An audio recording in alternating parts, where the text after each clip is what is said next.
Welcome to Try Friend Heroes, a Legend of Zelda podcast. I'm Ellen. I'm Kayla.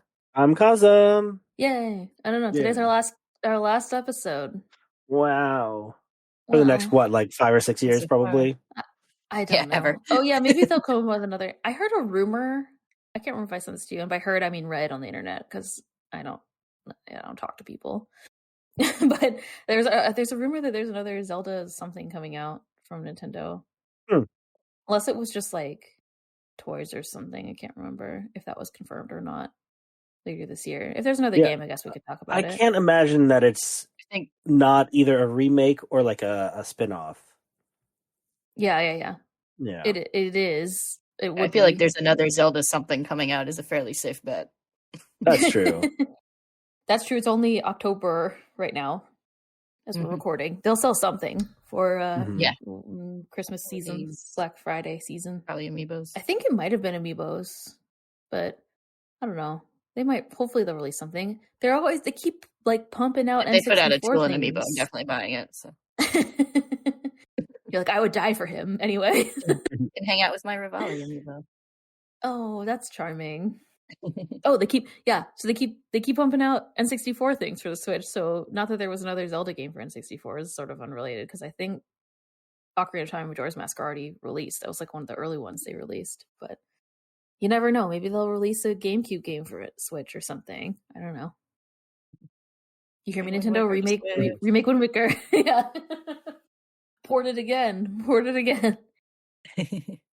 Although that's like the whatever fourth ports of Ocarina of Time and Majora's Mask, right? Because it was like, or no, I guess third ports because it was like the original game for N64. Then they did the GameCube ports. Then they did the 3DS ports. And then the Switch ports. Yeah. So it's time for Majora's Mask though ported to GameCube? Yeah, they did that. The promo disc. Yeah, that have or Master because it came with you got Master Quest and Zelda Ocarina of Time, and then I think for I don't remember, was it Wind Waker that you got those? And then there was a different one that was a Master's Collection which had like all of the games. I don't remember if it had Ocarina of Time and Majora's Mask. It says N64 and GameCube for some reason. It's a Wikipedia article. So okay, yeah, it definitely exists on the GameCube in some form because that's how I played it this time. Right. Okay. Zelda Collector's Edition. Okay. Which did come. I played the GameCube port of the N64 Ocarina game on a Wii. That is how I played it. Technology. I played Majora's Mask on the 3DS. I recently restarted Ocarina of Time. And by restarted, I mean restarted twice because my save got corrupted. It got destroyed. Yeah. It didn't get corrupted. It just was gone. There was a power. No, it wasn't. I was only at. You're still a child, Link. Jabu, right? Yeah, I just finished. Yeah, I was inside Jabu Jabu. In fact, I was about to do the boss for Jabu Jabu, which annoyed me the most because I was like, I just fucking finished the like all the jellyfish and dealing with Rudo. Yeah, that is an annoying dungeon. So. It's just annoying enough that it was annoying because like they're not the child dungeons aren't that hard, but it was kind of like, and I forgot there's so much that I forgot, which is kind of shocking because it wasn't that long ago. It was like whatever, a year or less ago that we played it. But I was like, okay, and then I think you have to go here, and then I think, where's Rudo? Like, where do I go? What do I do? Especially inside Jabu Jabu, I remember running around a lot before my save got destroyed. The power flickered and got destroyed. No big deal. So you finally caught back up. I also just started a new run of Ocarina of Time. My roommate and I started getting into the randomizer again. Okay, randomizer, yeah. Yeah, we found a new one, which randomizes the enemies. So anywhere you go, you may get the normal enemies, but most likely you'll get like something else, which sometimes it's easier. Like at the end of the Spirit Temple, when you normally fight an Iron Knuckle, for me it was just a Keese. But then there are other rounds where like, it's supposed to be a Keese and you get an Iron Knuckle, That makes me upset. Yeah. I like that you're constantly finding ways to make these games harder. But if they like spawn over a pit, does that mean they just fall into the pit? Because they're supposed to be able to fly. Yeah, I did see one in like literally underwater, just like chilling, trying to hit me, but I was up like there. Is He it was an down there. Octorok or something? Or like what enemies spawn in water? I guess Octoroks. What? I don't remember. I think he walked into the water, or something like that. Fish, yeah. Or something like that. Or yeah, those like weird fish that turn into manta ray. Oh yeah. Or bubbles. Mm-hmm. One thing I also did when I restarted Ocarina of Time is I got all the extra powers so much faster. I don't know why I didn't. Oh yeah. Because I already got by the time that my save file got lost, I already had Din's Fire and Ferori's Wind, and I don't remember having that when I played through it the first time. Yeah, I mean, I knew about where Din's Fire was because that's the one that's in the castle. Mm-hmm. But it just took so long to get them, and I don't know why. What a waste of my life. Yeah. My child Legend of Zelda life.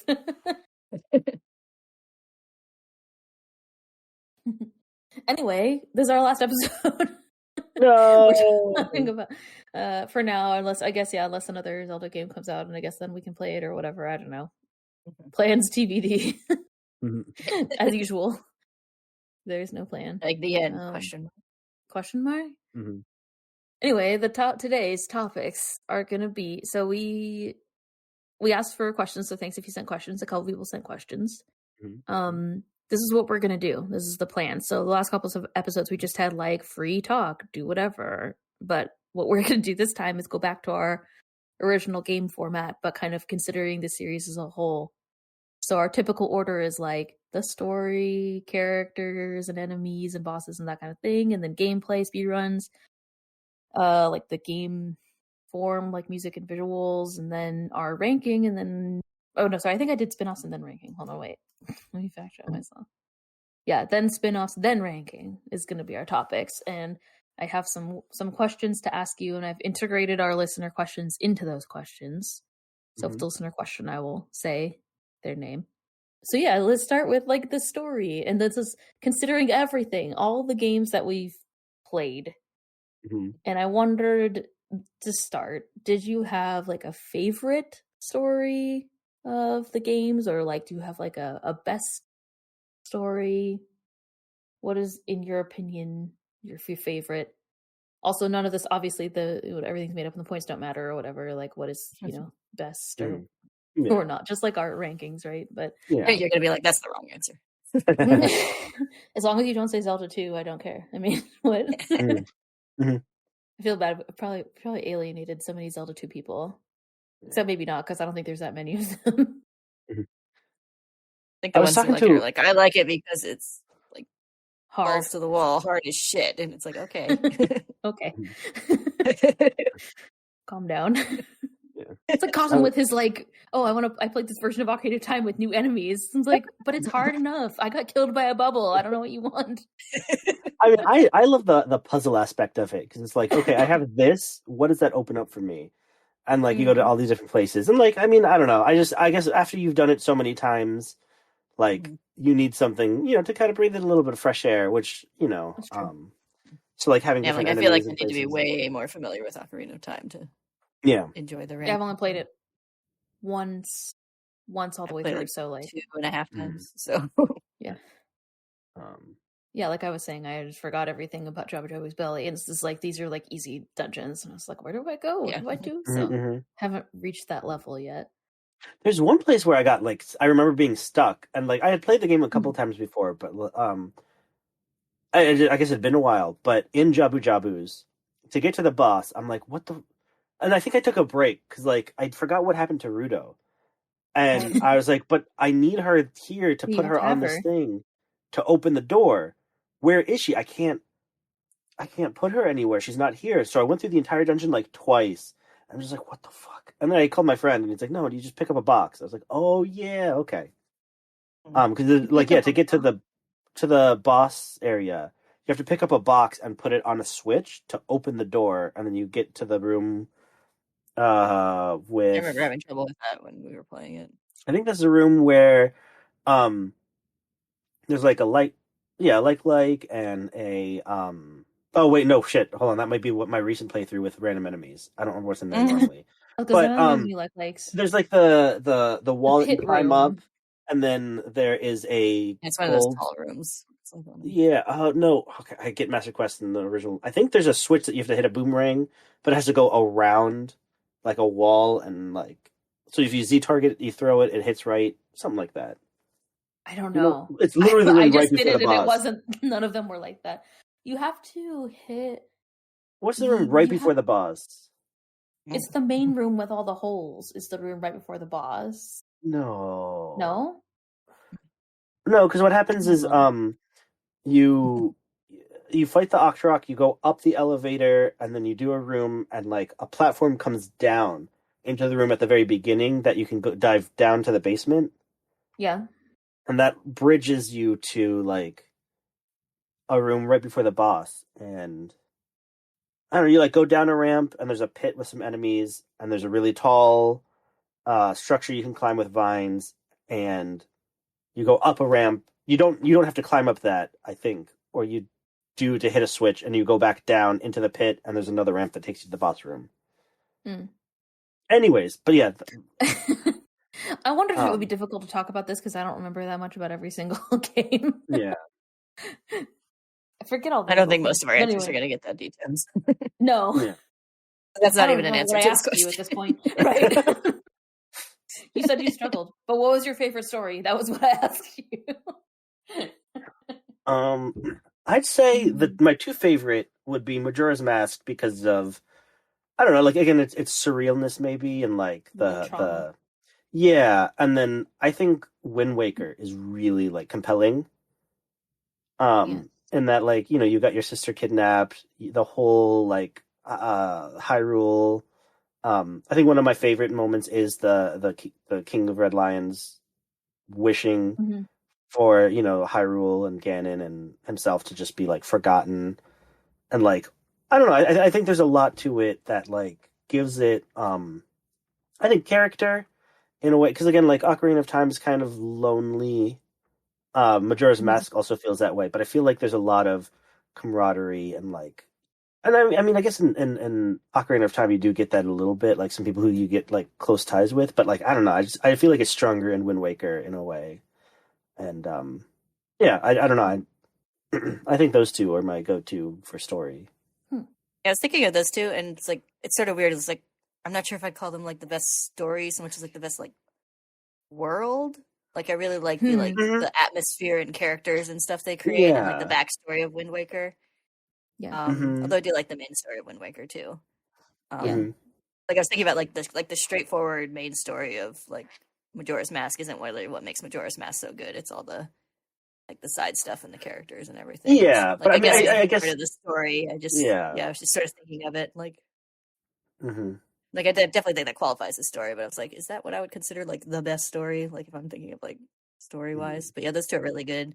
I think as far as like straightforward story, I might give it to Skyward Sword. Yeah. I think that has a really good like compelling story all the way through of like, where like you want to like get to each like section to find out what's going to happen next and like catch up with Zelda and everything. Yeah. Yeah, I definitely did like that. How you're a step behind Zelda, and like you see, because again, oftentimes she's captured or something, and she's just waiting for you. But now she's doing something, and you're following behind, trying to catch up, and all that. So that's definitely a very nice aspect of it. Yeah, and like she knows like a lot more of what's going on, and like eventually like figure it out. Like, and just like just sort of the relationship between those two characters is really strong and drives that story really well. Yeah.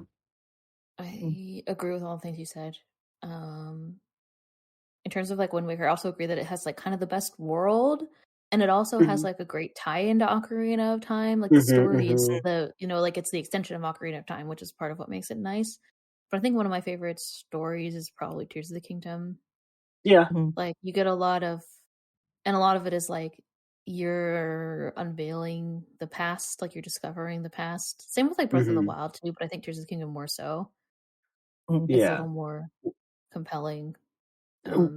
Do you think that that's the best story or the best integration of story and gameplay? Because like I definitely agree that aspect of it is really good. I do think it's very the way, well, I don't know, I guess it depends on how you play it. Because you can reveal the story all at once if it like, oh, I'm gonna, this is the objective I want to do, or you just kind of go at it, whatever, as you like explore. So I guess that also gives you a lot of like no two players really have the same, I guess, experiencing the story, because how they go through it will differ very differently. That's true. Yeah. So I don't know but that definitely is a very interesting and cool. I think Tears of the Kingdom story is really strong just in isolation. Yeah. Like you can watch like just those flashbacks. Like you can watch a YouTube video of just those flashbacks, and it's a good story. Like yes, like I guess I don't know. Does it even count as flashbacks? It's happening to Zelda like in real time. But that's right. It's a time travel story, so it's like it warps a bit because it's like you're both experiencing it simultaneously and like be revealed over time, which is part of what makes it compelling, I think. But I do think the way it's revealed also helps too, because like that, like getting that last flashback and like having you can see like the reveal hit Link at the same time it hits you, and like the flowers all over the flowers like blooming all around you at the end of it and everything. Well, and like the catch, like the payoff is also really good. Too, yeah, where you're like, is Zelda gonna be okay? Like she turned into a dragon, but is she gonna be okay? And like she is, basically. And but then you're like, oh no, and there's this like really tense moment at the end too. So I think it's like like the tension in the story is extended as long as possible, also, which is interesting. Yeah, it's got a really strong ending. Like, like if nothing else, they definitely stick the landing there. Yeah, it's not as good as stabbing Ganon in the head, though. That's true. Yeah. No, just kidding. It's the best, but. Maybe stabbing. I do think that's the best ending to a final boss is fight. Yeah. Like it's definitely very satisfying. Dragon fight though. There's dragon fight, guys. Dragon fight. I'm just saying. I don't know why I wasn't expecting. I think fight. Yeah, it's like I think it's good at like it's a good set piece, but I think like that final moment of stabbing Ganon and Waker and him like giving that final line as the sea is flooding in around you. Like, I don't think anything quite beats that. Yeah. True. Not even Dragon Fight. I really enjoyed Tears of the Kingdom. I do think you're right that it's well integrated to the gameplay, though. Like, instead of just being like a story where I feel like a lot of Zelda is like there's a story and then you do an activity and then there's a story, because it's very linear. Like, especially like I'm thinking of Skyward Sword has a great story, but it is like you experience a cutscene, then you go to a dungeon, then you experience a cutscene, then you go to a dungeon. It's not like, which is I guess similar to but like to Tears of the Kingdom, but it's very integrated into your experience as a player. I guess. Yeah. I don't know.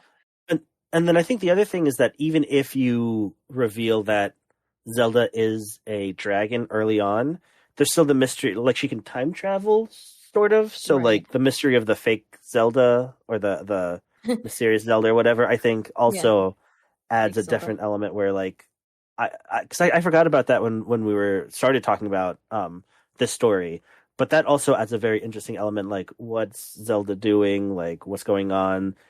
It you're led to believe that it might be her from the past and all that, and like yeah I think that Kingdom does a good job of like integrating like I think more aspects of the gameplay into the story. Like even like silly side quests will have something to do with like the main story, because like the whole like like most of the like fake Zelda stuff is like tied up in that like pen side quest storyline, which you don't really need to do, and it's kind of silly on its surface. But my favorite is the Yiga chicken. Yeah. The Yiga have their whole own little story that's happening too, where they're like, we're gonna be the heroes or whatever, and you're like, okay, you weird losers. Aren't they also split? Aren't there the ones in the chasm and the ones on the surface still? Like, basically two separate sects of the Yiga clan? I think they're the same thing, but like some of them are like, I feel like there's some like, like some disagreement over like who has the better gig, like the people on the surface. Oh, is that what it's okay? Around like, there's just some disagreement in general in the whole clan, and that's why they're not successful, right? For the power of friendship and teamwork. It's one of the reasons. The other reason is they're too distracted by bananas, right? I don't know. I like the story from Twilight Princess also. I'm not super compelled by like Xant, but I do like the idea of like Midna and Zelda's relationship, which we talked about a lot. Mm-hmm. I guess it's more of like a character relationship, but I think it like drives a lot of the story. Yeah, that's true. Mm-hmm.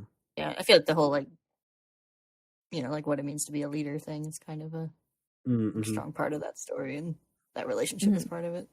I think there are a couple Zelda stories where they're like they have to make this like big decision, like for example, to go between Hyrule and Lorule and destroy it, or like the Twilight Mirror and destroy it, or whatever.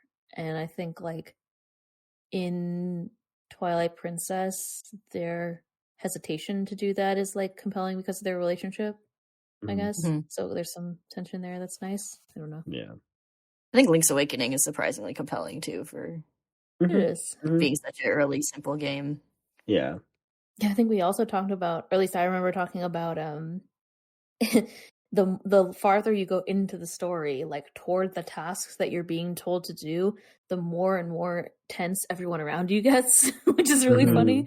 We're like, I don't know if you should be waking up the windfish. I don't know if it's a good idea. And you're like, but I thought that's what I was supposed to do. And then so that's kind of funny, and then there's a lot of like really weird humor in like the whole like the catfishing and like letter writer and stuff. Yeah.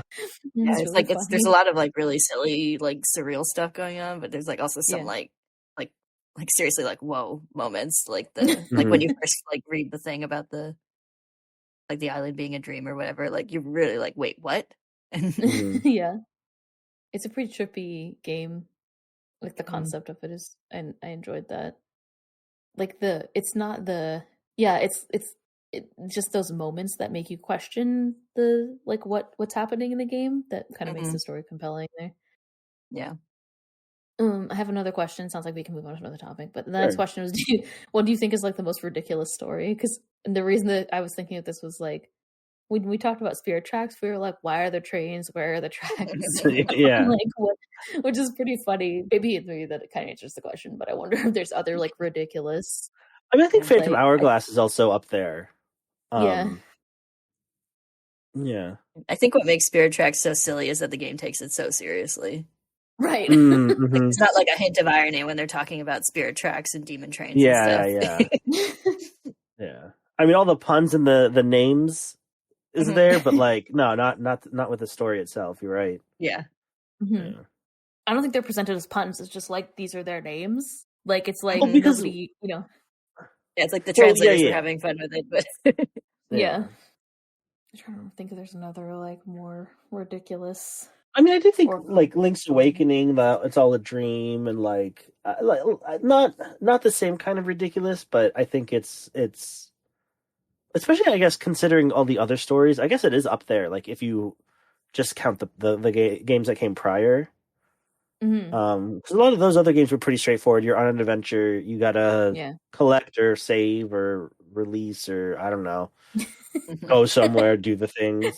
It's definitely a weird stuff, one. Hero business. Yeah.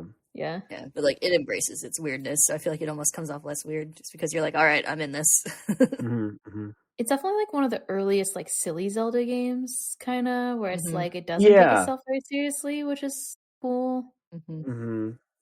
Yeah, I think it's the first one to really like embrace that kind of surreal humor that shows up in a lot of the Zelda games going forward. Yeah, Spirit Tracks doesn't treat itself like surreal humor. It's just like there are tracks and trains, demon trains. There's always been demon trains. You're like, what? Like that is what makes it really funny. Yeah, kind of wild. I think Minish Cap is kind of silly too. Oh yeah, it's cute. It's charming. Yeah. The power of special hats and everything. But not the scary power of special masks. Yes. Majora's Mask doesn't fall into this category of ridiculousness for some reason. I don't know. Like even though it's literally the same 3 days over and over again. There's like a lot of weird like kind of ridiculous concepts. But they're sort of like elevated in a way that makes it challenging as opposed to like just part of the crazy story like Link's Awakening. Yeah, I think it plays the surrealness for horror more often than humor. So it's like it tips it into like out of the silly range, I think. Yeah. Right. Like we talked at the time where I joked about like Link's Awakening kind of being like a like sort of a like proof of concept for Majora's Mask, and it's like Link's Awakening has some of that existential horror to it, but it plays everything much more lightly and like for humor. Yeah. Whereas like Majora's Mask plays it much more seriously. Not that there's no humor in Majora's Mask, there definitely is, but overall the tone is much more bleak and like, horrific. Yes.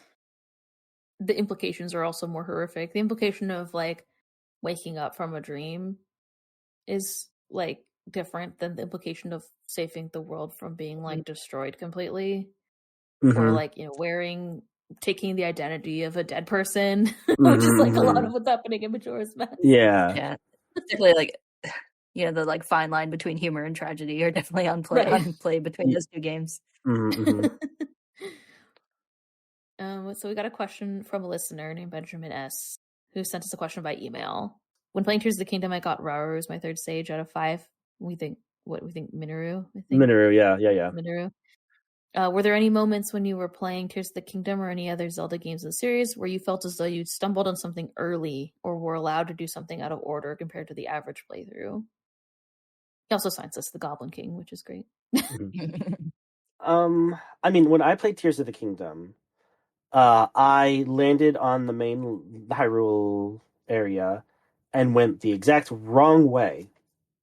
And I stumbled into a camp with some strong constructs, and next to it was moblins and bokoblins. And they were too strong for me, but I tried a couple times just to see if I could. And then I saw that the two of the camps started fighting against each other. And I was like, oh fuck yeah, I could use this to my advantage. But like they had one of the constructs had like one of the cannons, the explosive cannons that was shooting at me and stuff. So like I had to like I tried too many times. And then as I was getting close, I got a blood moon. And I was just like, all right, I think that's my cue. I'm gonna respond. Yeah. Clear your RAM. Clear your memory.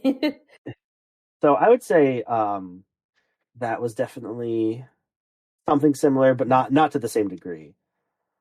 But I feel like in most games they're pretty linear. There's very little that you can kind of stumble onto accidentally, like out of order. Other than things that you're like, oh, I'm gonna have to come back here, right? Yeah, I think there's lots of moments where I'm like, oh, this is probably for later, where I'm like, right, like stumbled around. I'm pretty good at like being like, I'm not supposed to be here yet, and then like turning my butt around. But rather than being like, I wonder if I can do this yet. I do know when I'm not really out of the order because it's obviously made so you can do whatever. But when I first played Breath of the Wild, I walked my happy butt right into Gerudo Desert, which was not the best place to go first. Oh yeah, definitely not ideal. I was just thinking in terms of Breath of the Wild, I also had a similar experience, or not Breath of the Wild, Tears of the Kingdom. I also had a similar experience to you where I like I went in a gloom hole for fun, I should say. I didn't fall. I went there on purpose, and there was like one of those big like a frogs or like one of the big monsters down there, and it's like I can't do this right now. I had to like bail. I'm very compliant in video games when they're like, oh, there's a cold wind blowing from the Zora's domain. I'm like, well, I guess I should go there. That's what Navi says, you know? Whatever. Like, whenever they say to do something, then I always do it. So I don't really go out, think things out of order. But I know there's been times when we've talked about, like, speedruns or whatever, where you're like, oh, yeah, you could, like, just do this thing first. And it, like, blows my mind every time. So I'm going to say no. There probably isn't anything out of order. Yeah, I'm the same way. I like getting sort of the, like, intended experience, quote unquote, like, at least the first time I play a game, like I'll like look up a guide to be like, where am I supposed to go next to make sure I like don't miss stuff or you know. So I'm pretty good at being like, I'll go to the place it told me to go. But when I was playing Ocarina of Time the first time, I also kept getting lost. I can't remember where I was trying to go, but I kept trying to cross the bridge into Gerudo Desert and ending up in like the lake because you like fall down into the river. And stuff like that. And I was like, why can't I go here? I'm supposed to go here? But I think I was just lost. I don't remember even where I was trying to go at this point, but I do remember going there very early in the game. And now that I'm replaying it, I'm like, why was I even there? It's like the complete opposite side of Hyrule Field. I mean, I was just running around. I don't know. But yeah, like I remember feeling very stuck trying to go somewhere. It's surprisingly easy to get turned around in Ocarina of Time for how small the world really is. Mm-hmm. The map's not that big, but it's easy to get lost. And like the whole, like, you know, the Zora's domain is like kind of, if you're not looking at the entrance the right way, it just looks like the wall like just continues. Like it's not obvious that there's like a place you can go there and stuff like that. I would get lost trying to get the Zora's domain all the time. Yeah. Is it this random river? No, it's not. There is one thing that both of you might not be thinking of, and I don't know, well, maybe because I played it when I was young, but Majora's Mask. This is both of yours first time really playing through, right? Well, I guess Kayla, you said you played it earlier. I played it on the 3DS once before. Okay, and then you also like as an adult, right? Yeah, I never played it as a kid. Yeah. I think my first attempt at playing it, I was like 17 or something. I didn't get very far. Well, for me, the first time playing, I didn't know what to do, and I experienced the moon crashing.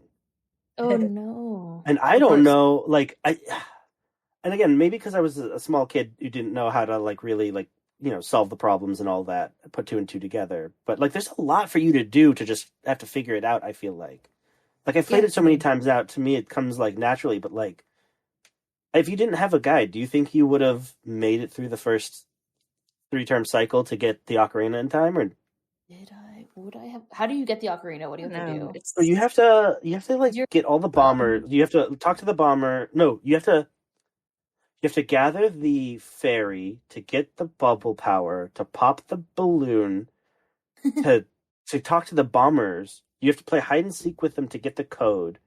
You have to go into their hideout, go all the way up to the observatory and watch the moon cry. Grab that tear and give it to the business scrub in Clock Town so you can fly up to the tower and fight Skull Kid. And then you have to knock the ocarina out of him. I feel like if you don't know anything about the game and you're just trying to figure it out, you're taking your time, like, I feel like it'd be pretty easy for you to not do all of that. I don't remember how many hints there are and what you need to do if Tattle tells you a lot. I think if you talk to people, it's pretty straightforward. And like as a kid, I'd like to talk to people in video games, so I probably would have been okay. But I know there's lots of kids who just don't read anything when they're playing games. Some of them can't even read when they're playing, their early video games. So, but I don't know. I do remember, like, I think I said that like my first Zelda experience was actually playing, like, running around not knowing what to do as a Deku Scrub in Clocktown in like Best Buy. Their little like demo game and stuff. And I do remember like waiting for that clock, like wanting to be there when that countdown went down to see what would happen. Okay. So, but I also, I was only there for like 5-10 minutes while my parents were buying stuff, so I didn't have a lot of time to like thoroughly explore the world and talk to people or anything. I was just fascinated by what that countdown meant. Yeah. I think I had, I don't know, I can't speak for myself as a child. I probably would have failed as a child for sure, because I just wasn't very good at video games, and I didn't know that like you need to talk to a character. Like I would have talked to characters, but I just wouldn't have known that like you need usually to talk to characters to like give you hints about what to do, especially in like older video games, because you don't have like quest chains or whatever, right? Yeah. So I didn't figure that out until I was older, so I definitely would have struggled as a kid. As an adult playing it, I don't think I struggled on the first day. But I don't remember if I don't think I used a guide for the first day. Okay. I don't think I needed to use a guide, especially because the directions are very clear, where it's like first go like east, north, east, west, south, or whatever. Like it gives you directions where to go to leave. I would have had to use a guide for like the side quests where it takes multiple days, like the love story side quest. Yeah, for sure. Like I don't think I would have known that, but and I also wasn't, as an adult, restarting the day didn't bother me. So like I would run around and like pre-scope out the area. Well, I guess it's mostly getting the ocarina so you could restart the time. Like that, I feel, because like without the ocarina, you told me about slowing down time, which was very important. Because you were the one who were like, oh, by the way, you should do this thing so that you can slow time down, like to go talk to the person or whatever. Because I think I was in the first dungeon by that point, being like, "This is gonna end really fast," and I was like streaming, quote unquote, streaming it. Oh yeah, because I remember when I first played it, I found the like speed up, slow down time trick by myself because I talk to everybody. That's just like a thing I've always done in video games. I like to talk to everybody. You're smart. So yeah, so like even in like the early Pokemon games where everyone's just like, I like shorts, like I was talking to everybody. So like, it's just a thing I like to do in video games since I was little. So I think I wouldn't have had too much trouble with it. But I had plenty of friends who didn't read shit, so I know they would have struggled. But I mean, also there's a time limit. So if you like talking to everyone, are you going to spend all your time talking to people and not? There's not that many people in Clocktown. I suppose, but I don't know. I don't know. Which I think helps kind of narrow your focus since you can't go anywhere for those first 3 days. So like, I think they want you to talk to everybody in Clocktown so you can start to get an idea of everyone's, stories and schedules and stuff. Yeah. I mean, you don't lose. Do you lose? I mean, at that point, you wouldn't lose anything by the moon crashing anyway, because you don't have just any rubies, which is like 99 at most, I think. So like, yeah. Well, you can also I think you can talk to the bank person before if you can figure that out. Well, I don't know if it'd save though if the moon crashed. I don't know, maybe not. I mean, I guess Clocktown's destroyed, but yeah. So it's like you don't. It's not really high stakes. You wouldn't lose that much, No, you wouldn't. But I still feel like witnessing that first. Like that would be scary. I don't know if that's certainly. Yeah. I don't know how like out of sequence that would be, sort of if you didn't experience it. Like I don't know. Again, because I played it as a kid and I've known what to do, so I haven't had to like figure it out on my own for as long as I can remember. So I don't actually remember how someone going through it the first time would go through it, and if they aren't. I do remember. Yeah, I don't think it's an unintended consequence if you do see it. Like, I think it's to try to get your ass in gear for the next go around. Yeah, I do. First of all, I remember reading a lot of criticism when I was preparing that the game was too hard. A lot of people thought the game was too hard, so that could be part of the reason. And then when we were playing, I remember making it to the observatory like in time. Okay. But I can't remember if people were there. Like, I can't remember if Jane was watching. Because she was also, I remember when we were in the observatory, she was like, get ready for the most horrifying experience of your life. when the thing like pans up to the moon, I was like, yeah. Oh, you looked at it on a tiny screen, not in 4K? Oof. No, I really missed out. I'm going to have to play it on Switch so I can get the real HD horrifying moon experience. You were playing it on like a 12-inch screen. No, so. I know. It probably wasn't that much bigger than a 3DS screen. Every once in a while I look at my old Game Boy and I'm like, God, how did I play on this thing? It's like a 1-inch screen. Oh yeah. That's why, and also there's no backlight. That's why I enhanced my Game Boy Advance. It's like, how did I live? How did we play games before backlights? You had the snake light. I just had to want to have light LEDs streaming into my eyeballs constantly. How did we live as children? Well, we slept at night, first of all. Yeah.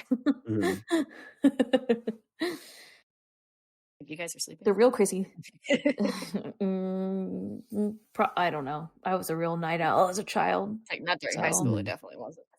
No, he just like defined childhood. High school. Well, we bounced back a lot faster back then. You could like sleep for 4 hours and then just be like, I'm tired, and then like have a nap. It wouldn't trigger like migraines like it does. Yeah. Now. The next topic. Does anyone y'all have any questions about story? The story? Is there anything to talk about with the Zelda timeline? That's the only thing that I can think of that, I mean, I'm cool that it exists. It's fun to talk about, but I don't take it seriously. Yeah. Okay. I did really enjoy how they were like talking about how there were videos that are like Tears of the Kingdom ruins the timeline, and it's like Tears of the Kingdom fixes the timeline. Yeah. Yeah. I mean, I do like loading up like 3-hour YouTube videos, like analyzing shit like that. So, but I never like take it that seriously. I do like the connections there are. Like, I think like Wind Waker, like we were talking about the Wind Waker story, I think it's like much stronger for having that connection to the and stuff like that. But yeah, I also really admire the effort that they took to like make an origin story in Skyward Sword. Yeah. Yeah, I don't know. I mean, I don't really there's like care. I think connections between games are like that's fun. They're nice and they have like I think they make for some strong emotional moments. But it's definitely not the most important part of the series. When Epona comes back, always. Yeah, or like the like having like Fi's little sound effect when the Master Sword is like talking to Zelda. I think like that gave me a little emotional moment there and stuff like that. Yeah, but then it's like it doesn't. Yeah, it's like you also at the same time you don't need a like last time on Zelda. Yeah. Mm-hmm. Like I don't need to strictly know like when everything is happening. It's just like it's nice that there's connections between the series, but it doesn't need a strict like annotated timeline or anything. Mm-hmm. Same with like all the named places in Breath of the Wild. Like we were talking about, it's like, oh, and like this place is named like Linebeck Island or whatever. And yeah, it's like it's fun when you're like a fan in the know, and it's like cute to call back to those things. But like, yeah, I don't know. There doesn't need to be a single timeline. I don't think. Yeah, and I don't like having a sense of history to the series, not even necessarily. Like to the particular world you're in necessarily, just like since like the series has been going on for a long time, people have been caring about it for a long time, and it's nice to see that acknowledged. Yeah. And I think like the lore, the timelines are not necessarily consistent, but like the lore is consistent in every game. And they've done like a good job of that, of being like, and there's like the 3 goddesses. Sometimes it takes like, different forms, like in Breath of the Wild, it's like it's been so long since the goddesses were there. That's like the shrines are there, but like Zelda's trying to like gain her power, but she can't, like she's struggling, And then like in Ocarina, or like not even Ocarina, like in Link to the Past, it's like people are still trying to hunt down the golden power and everything. So like there's at least after like a couple games into the series, there's at least like a clearly established like mythology of Hyrule, at least, that's carried throughout. And there's kind of like different flavors of that over time, which like reflects how people change over time. So yeah. There's a bunch of different versions of like different Greek myths and shit, like right. Well, even like the I like the general Roman gods or whatever, like I like the general concept of like it's like like retellings of the same basic story and stuff. Yeah. And like I think we joke about like the characters getting reincarnated and stuff or whatever, and it's just like if you're like born with the Triforce of Wisdom, you're a Zelda or whatever. But I don't know. It's just a retelling every time, and then little things change every time.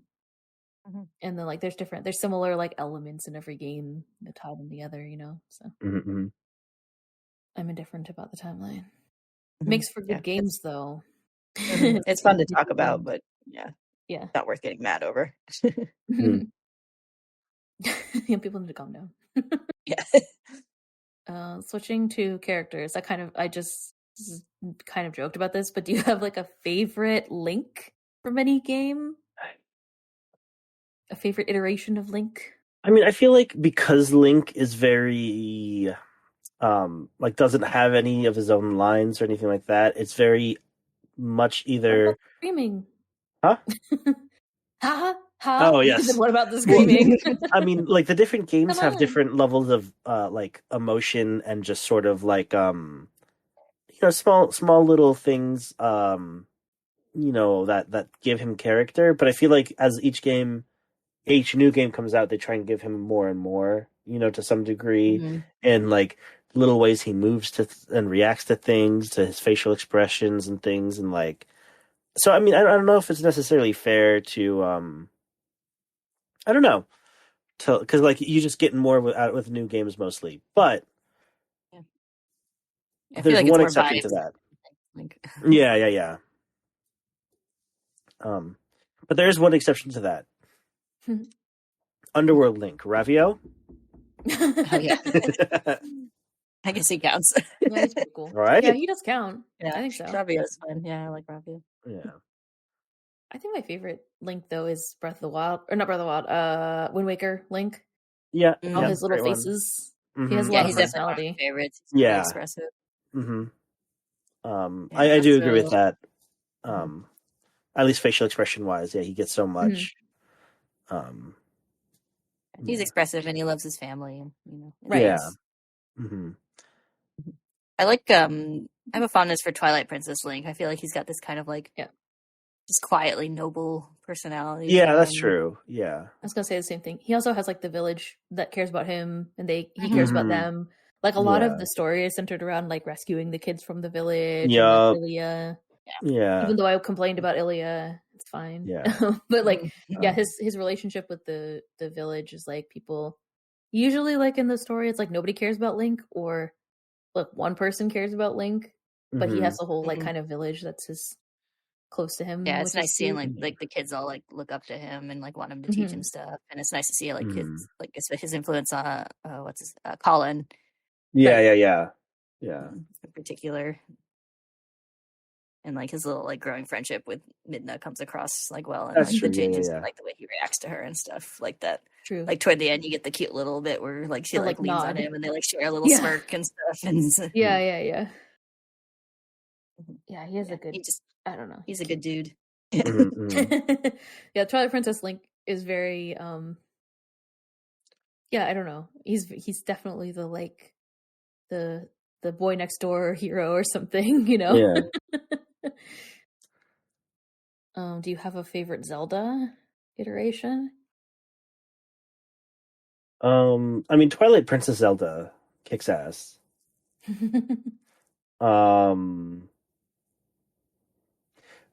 As I said, like with Skyward Sword, she's doing a lot more. She's way more active, which is very nice. And then we've talked about like the relationship you discover in Breath of the Wild and is really shown in Tears of the Kingdom as well. So that aspect of it I like. And I guess you see a lot of personality with her through her interests and how she kind of loses herself in her work, which is definitely very charming. She wants to work overnight in a well to hide away from. I feel like Breath of the Wild, Tears of the Kingdom, Zelda has like the strongest character. Like she's got a lot of like you really understand like her personality and like where different aspects of it come from, and like like you see her like struggles and her development and everything. And I really I really like her a lot. I come to care about her a lot. Like it's like that emotional climax of Tears of the Kingdom works because you care about that Zelda so much. Yeah. And, I'm really fond of Tetra too in Wind Waker. She's really fun. Oh yes. I forgot that Tetra is Zelda for a second. I was like, Tetra, we're talking about Zelda. And I was like, wait a minute. Yeah. I love, in addition to all the things you all said about Tears of the Kingdom, Breath of the Wild, Zelda, I also love that she's just like a huge fucking nerd. It just makes my heart happy. Or she's just like, nerding out all the time. And I empathize with her struggle, and I like that about her. She's a good, empathetic character, and tries really hard, real hard. But I do, and I like Tetra too. You're right, Tetra's cool. But I was also going to say I really like Sheik. Yeah. I forgot about Sheik too. Yeah, Ocarina of Time. Sheik is always there to like help you. Like, you kind of don't. I mean, Zelda's there like at the end. Like she's there as Zelda at the end, but like I don't know. I feel like you kind of experience her character more as Sheik, where Sheik is showing up and helping you out. And also like reports that like, oh, Sheik was here and when this happened, and like if it weren't for Sheik, this would have happened. Like she, I forget how active she is in that game too. Sort of being a part of the story very actively. Yeah. There's a lot of like Zelda games where like a main character kind of like sets stuff up for you in the future. And like Zelda in Ocarina of Time, like baby Zelda is the only one who thinks that you're the only one who could be like trusted, right? Yeah. And then as she also comes back and is like helping you with your quests as an adult. Yeah. So it's interesting. Those are my favorite Zeldas. Tetra's so all of them. Oh yeah. All of them. All of them. Every single one. I feel like there's such a wide range of Zeldas from all the different games. Yeah. I feel like she gets like stamped with the just like typical video game like damsel label, but she really does have a lot of different personalities and different games. She's pretty involved in a lot of them, even if she's not like a like major character. Usually they're in like the final fight at a minimum for most of them. Yeah. The one I was gonna say, the one that I didn't particularly like was the Spirit Tracks one. Yep. I think it was Spirit Tracks. Phantom Hourglass is fine. It's Tetra, and she's like not really in it that much until the end. Yeah. But yeah, in Spirit Tracks, it's all like, oh, we're best friends. It's kind of like generic anime girl, like persona. Yeah, it's not super into that. Yeah, I sort of got mixed feelings on her because she's got a lot of personality and she's involved in the story, and I do like that. But it's like I don't necessarily love the personality that she does have. But right, it's like at times I'm like, what? Why? Yeah, it's like I respect what they were doing with her, though. I like that she's like an involved part of the story, and like you actually get to kind of play as her and stuff. Yeah, you do. There's not a lot of games where you get to play as Zelda, right? Like that's one of the ones you get to like draw her around and stuff, which is really, that's a cool aspect of the game. Yep. In and of itself. Yeah, and the relationship is cute. Yeah, like they have some cute moments. Yeah, her and that Link. her and that Link. Yeah. Yeah. She's like, I'm a ghost. But then I think actually the one game where you can really play as Zelda is like Hyrule Warriors. So, which is pretty dope. Yep. Yeah. So there is that. Do you have favorite other main characters? Here's the questions to help frame your reference point. Other main character, favorite sidekick, favorite non-main character. So other main characters, or other main character sidekicks in this game? Actually, now I'm thinking about it, I don't know if there are. I was like, are there main characters that aren't also? I'm thinking about it. Yeah, I'm thinking about it. My immediate thought is Midna for both of those. Yeah, Midna is great.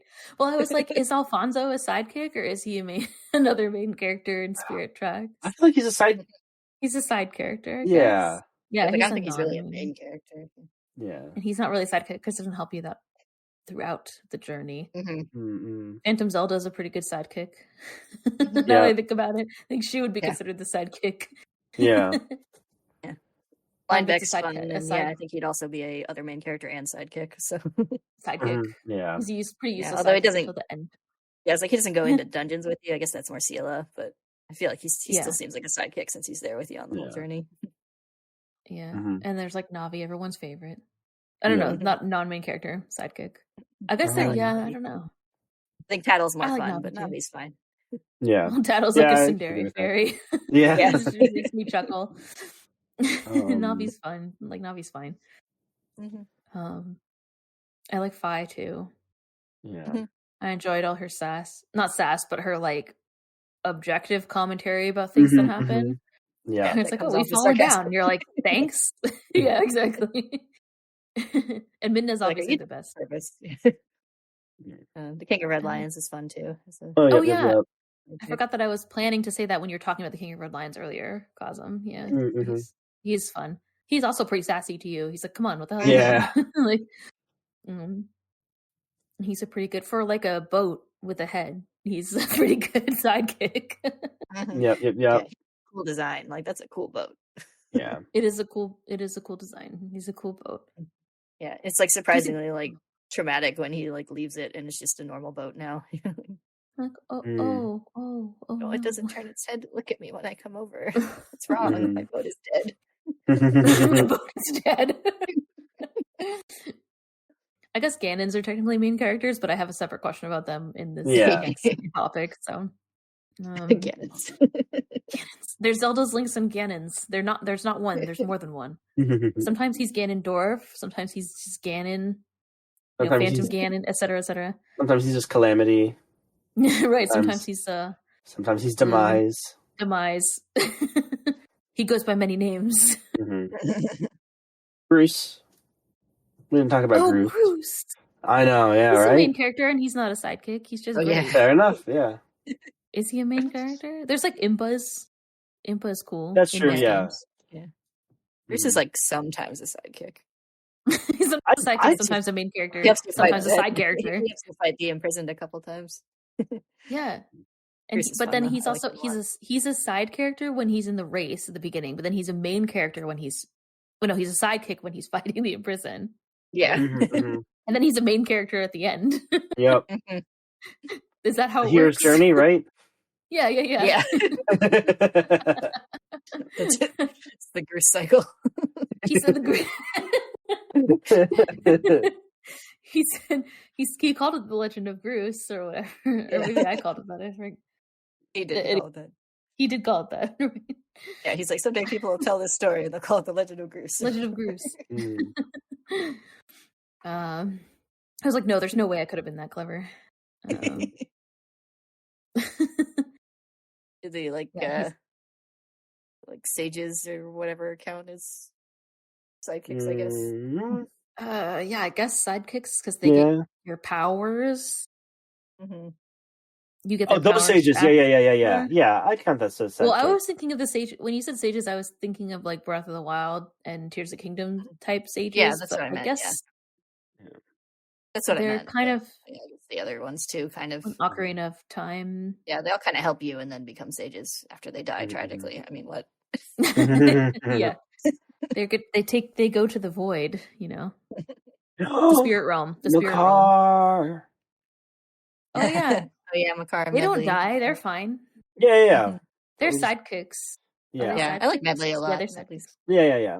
I like Medley too. I like all the Rito sidekicks. Medley, Rivali, and Tulin are all amazing.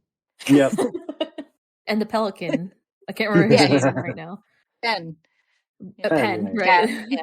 Fast. I don't know if he's more of a non-main character, I guess. He's definitely a NPC, but he's good. He's also in the Legion of Great Rito characters. So listen, bosses and enemies is our next topic. So Alcor's Nightmare Sheep on Tumblr asked us, what are your most and least liked not boss enemies? So not boss enemies. The fucking Gloom Hands. Can we start with that? Oh my god, yeah. I mean, I have such a mixed relation because like they're really. I love them. Yeah. Well, no, they're terrifying, but that makes them so fucking cool. Yeah. Right. Yeah, they're really well designed. Like, yeah. Objectively, that is a great enemy, even if it's horrible to run into. Yeah. Like, no, my relaxing playthrough. Now I have to climb a tree as fast as possible every time I see one. Mm-hmm. Yeah. I found the when I was playing Tears of the Kingdom, I found an enemy and I was like, what the fuck is that? That's terrifying. I beat it and it was a like and I was like, oh, that makes way too much sense. And like, I don't know. They're creepy and gross. I remember I was like, I remember I was like, what the fuck is that? And then the first time it ate me and it ate my shield, I was like, oh, it's a fucking like. Yeah.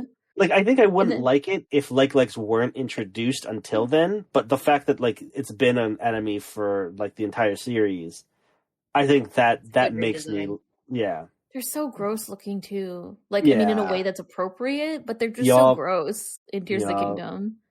Yeah, it was really funny to me how immediately I knew it was a like when it ate my shield. I was like, what the fuck is this? Is that what is that? And I killed one really easily the first time, which was misleading, first of all. And then it dropped a shield, and I was like because they drop a chest, right? And it had a shield in it, and I was like, And then I picked up the stone, and it was like stone. I was like, that's how I figured it out too. Yeah. I got eaten because I was trying to like edge closer to make it reveal its weak point again because it did it once, and I got too close and it ate me. I was like, fuck. There's like a couple there. I mean, the 3D ones in Ocarina of Time, I think, are like they're also gross. Mm-hmm. The 2D ones are usually fine because they're usually kind of drawn like a coiled snake. But somehow the ones in like Ocarina of Time, when they start being like, like they're like pulsating, massive textures. Pulsating. Yeah, not ideal. So, and I think the most annoying enemies of all time are like the Yiga in Breath of the Wild specifically, where they just like are popping up. It's also like hands, but not as hard.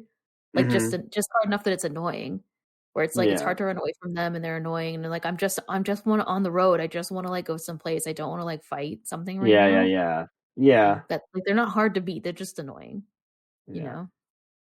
So, I found Wolfos really annoying in like Ocarina of Time and Majora's Mask because they just like circle around you and you have to wait for them to like break so you could attack them because like it's just having to wait because like you can't just attack them right away or they block. They're running or like they're kind of like cycle that they have to go through is really annoying because you do have to wait a while for them to attack you. Yeah. They have a really loud, obnoxious sound effect in Ocarina of Time. Oh, the flying Lizalfos things in not Twilight Princess, Skyward Sword, I think, were kind of annoying. You're only forced to fight a couple of them in I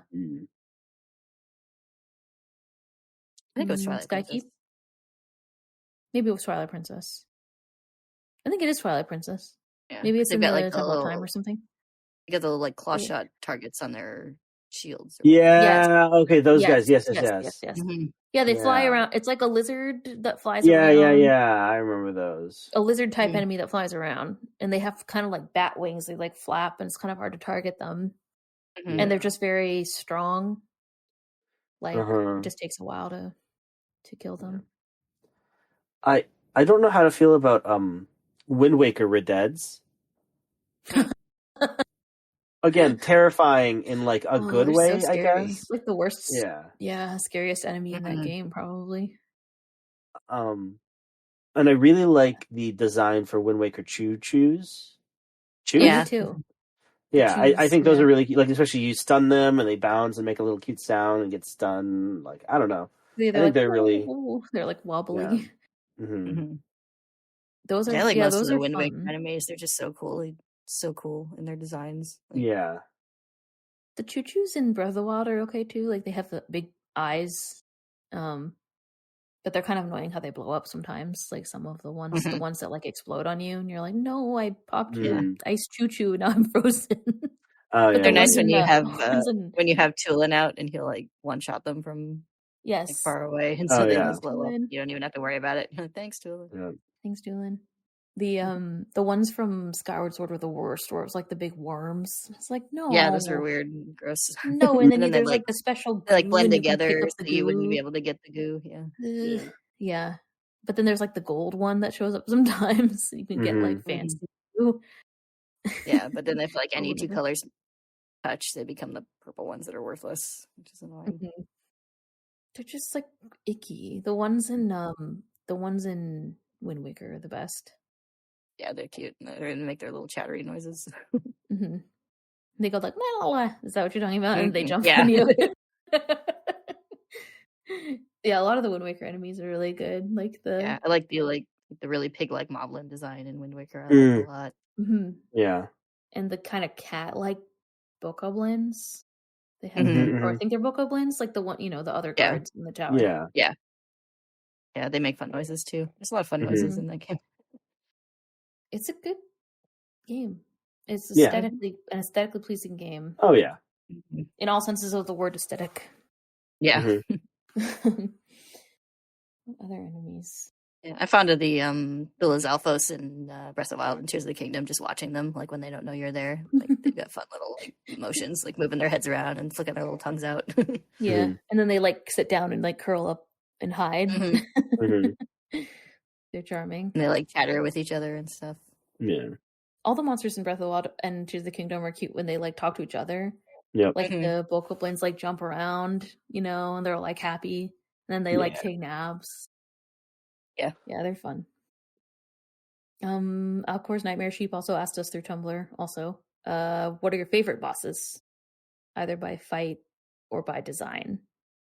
Design-wise, I was thinking about this because I almost said it in non-boss enemies. That I remembered it was a boss. The Helmarok King is the coolest looking thing. Oh yeah. What is that? The big bird in Wind Waker. Oh yeah. Kidnaps. Oh yeah. He's got the coolest design. I love him. Yeah, he's very cool. He's got a fairly fun fight too. You, like run up the tower and then have to hit him with the hammer. The kind of fight that gives me like anxiety though, because you have to jump over all the things before the water fills it up. I didn't struggle that much this time with it though. I remember struggling with it as like the first it's not really difficult, but until it's not really difficult, it's pretty stressful. Yeah. Oh no, the what? Oh god, I can't hit him. Oh, why is he floating here? Oh god, and then it's like nothing happens till you get to the top anyway. Yeah. I do like the Phantom Ganon in Wind Waker also. Oh yeah. Yeah, or the ghost. Yeah, it's Phantom Ganon, I think is what they call him. Yeah. Where you have to like bounce the stuff off the sword, or you have to hit the mirror balls back at him or whatever, hit the energy balls back at him. Oh, I guess I have favorite iteration of Ganon, but that's more of a boss, kind of not really like a Ganon. Yeah. That's different. The Colgera fight in Tears of the Kingdom is amazing. Sick. Colgera also has great music. Fantastic music, and just like the way of fighting him is just like makes you feel really cool. Diving through the sections of him and stuff. Everything in this guy is cool. You know what's not cool? All the Gibdos, any of the Gibdo fights. But I still wouldn't describe them as like least liked, not boss enemies though. Like all the things that I said, I feel like Gibdos they're okay, but I don't know. Yeah, I think they're another well-designed enemy. Yep. Yeah. Like I'm not okay with them crawling toward me, but it's definitely a good design. Yeah. There's a difference between like not liking and not being okay with. You know? Yeah. Like, objectively, this is great. Subjectively, I never want to see it again. Yeah. I don't think it's a boss, but the hands from the Twilight realm in Twilight that come in like that you have to get the ball and then they hover behind you. I guess that's kind of a mini boss, I would say. Yeah. Those are cool. I mean, I hated them also, but they were cool. You know. Least favorite is fucking Moldorm. Knocking you down. Yes. Oh my god, Jesus Christ. I blocked that out of my memory. The hamburger monster. Yeah. I was like, fuck, we have to fight this guy again I think it was Link Between Worlds. I was like, why did they bring this back? So mad. Yeah, that was almost where I quit Link to the Past. I think I managed to beat him on like when the last try where I was like, that's it. Yeah. I still quit not that long afterward, but it's like that was almost the breaking point. I really appreciated the walkthrough. It wasn't for that Moldorm, but you know how like they repeat the bosses at the end of the game? So during the repeated Moldorm boss fight, the walkthrough that I read was like, and you can jump on the ledge and attack Moldorm from there. And I was like, bless you, sweet person. It's like, and you can just wail on Moldorm. And I was like, yes.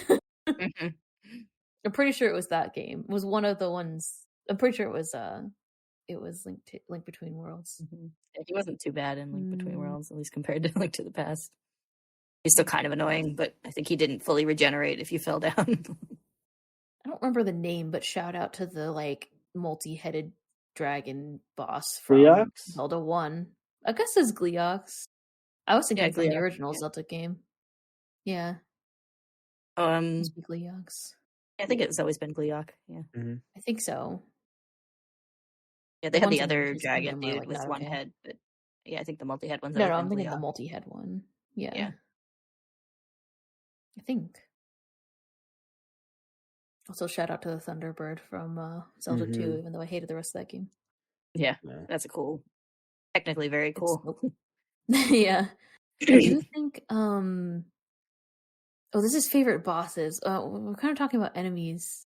Oh, most and least liked enemies. Oh, I missed that part. I just talked about all the ones I hated, but I also like the like Dark Nuts from Wind Waker. Oh yeah. You can cut off their little armor, and then they're like, "What?" And they're like surprised. Yeah, it's fun. It's fun when I like enemies that make you feel like a badass when you're fighting them, even if they're fairly simple. Like the Dark Nuts are cool in I don't know, like Twilight Princess and Ocarina of Time, but they're like more harder and scarier as opposed to the ones. They've always got a good presence. I think Wind Waker are the most fun to fight. They have favorite bosses.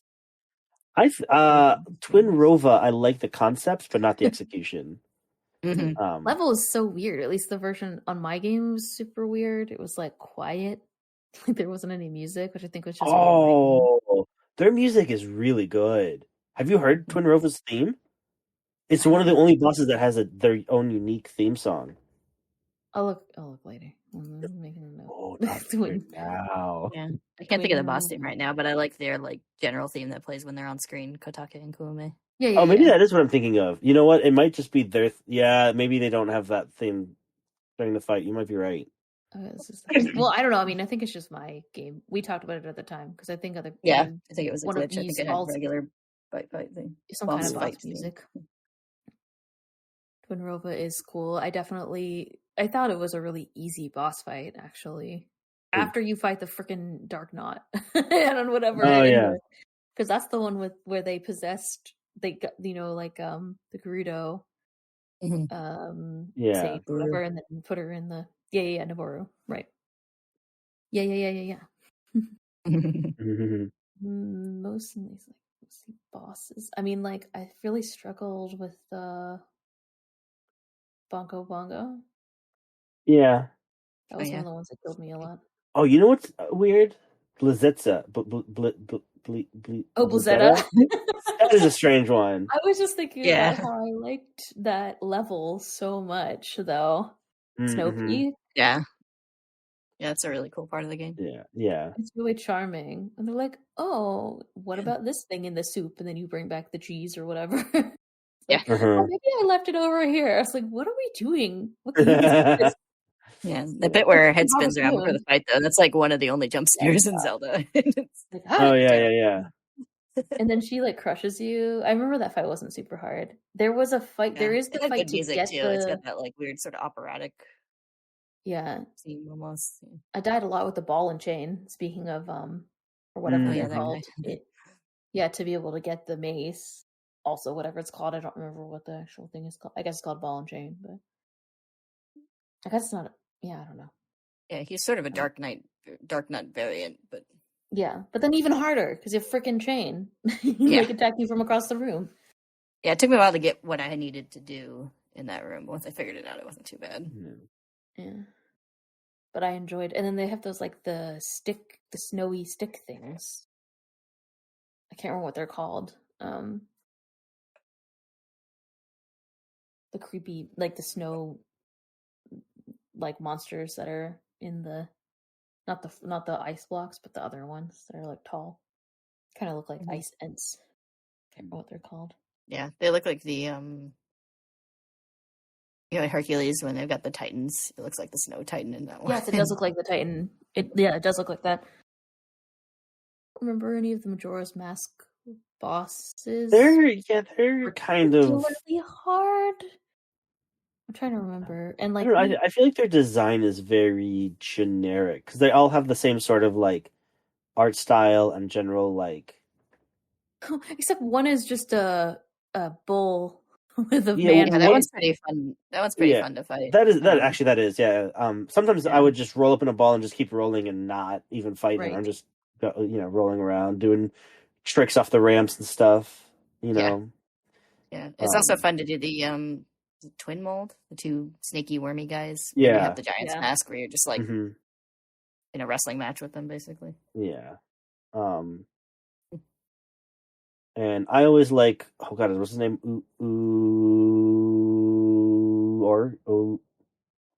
Jorg or something. Odolwa. That's what it is. The one in the swamp temple. Oh yeah. The first one. Just dancing around and I don't know. He's weird. Yeah, it's fun to wail on Majora if you have the fierce deity mask. Yeah. I feel like those bosses aesthetically are just not appealing, but the gameplay I think for them is pretty satisfying. Except the fish. The fish is torture. Jorg. Yeah. The gargantuan masked fish. Goat. Goat is the mechanical monster. The goat. The goat. Oh yeah, there's the pose. And then there's Wart from Great Bay Temple. But it's one of those bubble eye things that's in a bunch of Zelda games. Like Argus or whatever.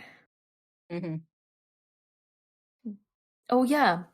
I'm just looking at there's bosses in Minish Cap, but one of the things that's funny about Minish Cap is some of the bosses are normal size things, but you're tiny. Yeah. Like the Octorok. The big Octorok. Yeah. And there's a Choo. Choo. Yeah. I just remember the I just heard the guy in Link's Awakening at the top of the tower dungeon that's got rides the bird. That one was pretty fun. It's He's like a skeleton guy, and he like had a bird that he like called with a flute, and it would like swoop down. He had to like jump over it and stuff. That one was pretty fun. It's kind of funny because that was one of the games I played all the way through, but now I'm trying to. I don't remember that one. Yeah, I only just spontaneously remembered it, so like. Just remember playing the Song of the Windfish.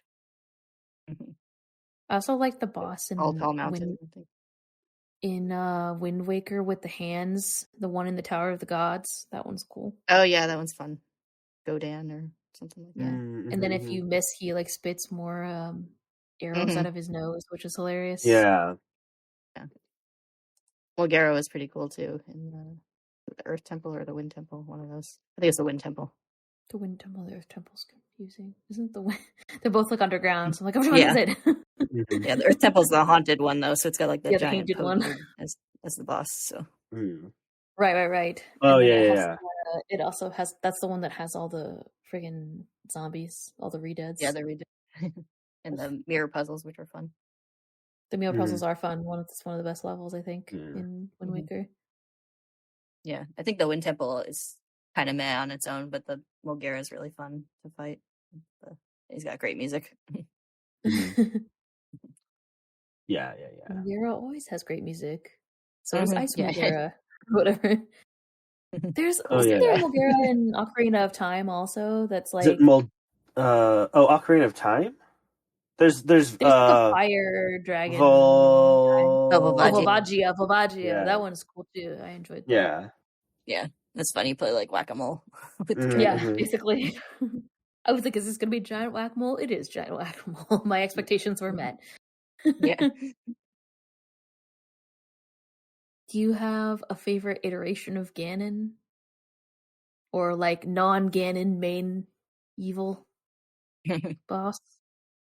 I'm thinking like Yurihim. There's no Ganons, right? Yeah, I mean, there's Demise, but Vati and Minish Cap. Yeah, I actually really like Vati's human form, like the aesthetic of it and all that. I was always hoping like maybe they'd be so kind as to put him into Smash, right? They put weirder characters, right? Yeah, they put characters from games that aren't even released in North America, like Ness. So I mean, your wish could be granted. Vati's kind of a Zelda deep cut, though.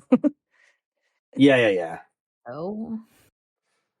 So. I mean, I'm not saying I wouldn't enjoy it, but yeah, I know. No, there's other characters to be had, I guess. Yeah. I really like Wind Waker Ganon. Yeah, me too. It's like design wise and like personality wise, I guess. Like he's got a bit more, like pathos to him. Yeah. Yeah, he has a lot of philosophy about the world, I do like the design of Twilight Princess Ganondorf, like the big bowl. Yeah. It is his shiny tum. Do we see Ganon as a human in that? Yeah. Isn't there a Twilight first Princess phase? Definitely. Yeah. Yeah. He like sits on the throne and everything, and you see him like get the like his execution that didn't work and everything. Yeah. Form's pretty prominent in Twilight Princess. Doesn't but I do like his beastie form in that game too. Yeah, me too. Yeah. But that's one of the ones where you have to do like a ball of light fight. You know what I mean? Isn't that one of the ones where you have to like hit back like energy ball? Well, isn't that against? Is that against Zelda when he's possessing Zelda? Oh, yeah, that could be. Yeah, that could be. There's like a handful of those. Yeah, that's a common aspect of. Yes. I like the ones you where fight him on horseback with Zelda at the end. Right. I also like the ones where he's jumping through the paintings in the Forest Temple and. Oh yeah. That's definitely really cool. But that's cool. Yeah, it's shocking too because it's like the very first. That's true. Boss is an adult. Yeah. Yeah, it's the first boss as an adult. I was surprised by that, and it was pretty hard. I remember at the time. I do like Majora's pretty cool and weird. Yeah. Oh yeah, that's true. Terrifying. As with everything with that game. Yeah. Appropriately. I think Majora's is scary because of like how little it gets explained. Like it's just it's like why is there an evil mask? mysterious past evil entity possessing this mask, and like the happy mask salesman seems to know more about it, but he's not telling you. So he's like, "Oh, good, you got my little mask back, thanks." And you're like, "I almost died." And he's like, "Oh, the evil seems gone from it. That's a shame. I mean, bye." Yeah, exactly.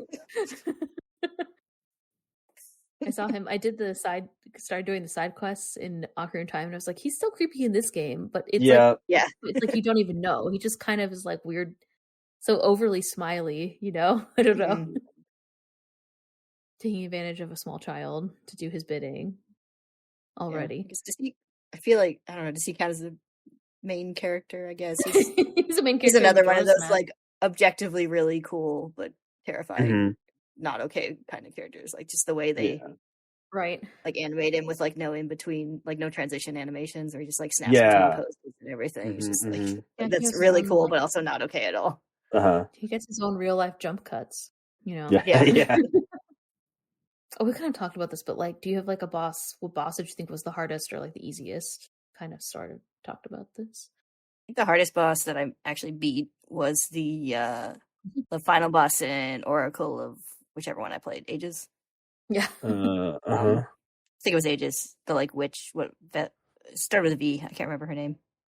But she had like a bunch of different forms, like all in a row, and like they were all like tricky in different ways and stuff. She was hard.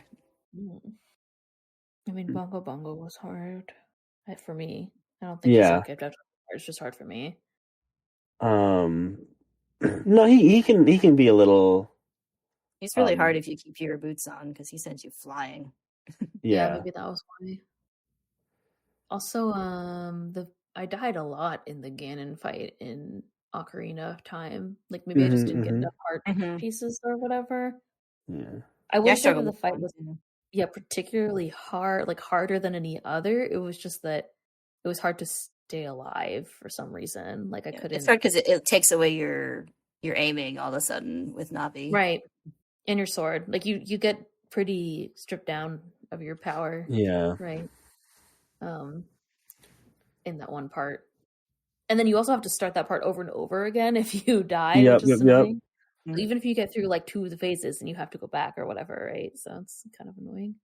Baron is the name of the boss in Oracle of Ages, by the way. Yeah, I always found, was it Gorg, very difficult for me. The fish? Yeah. In Majora's Mask.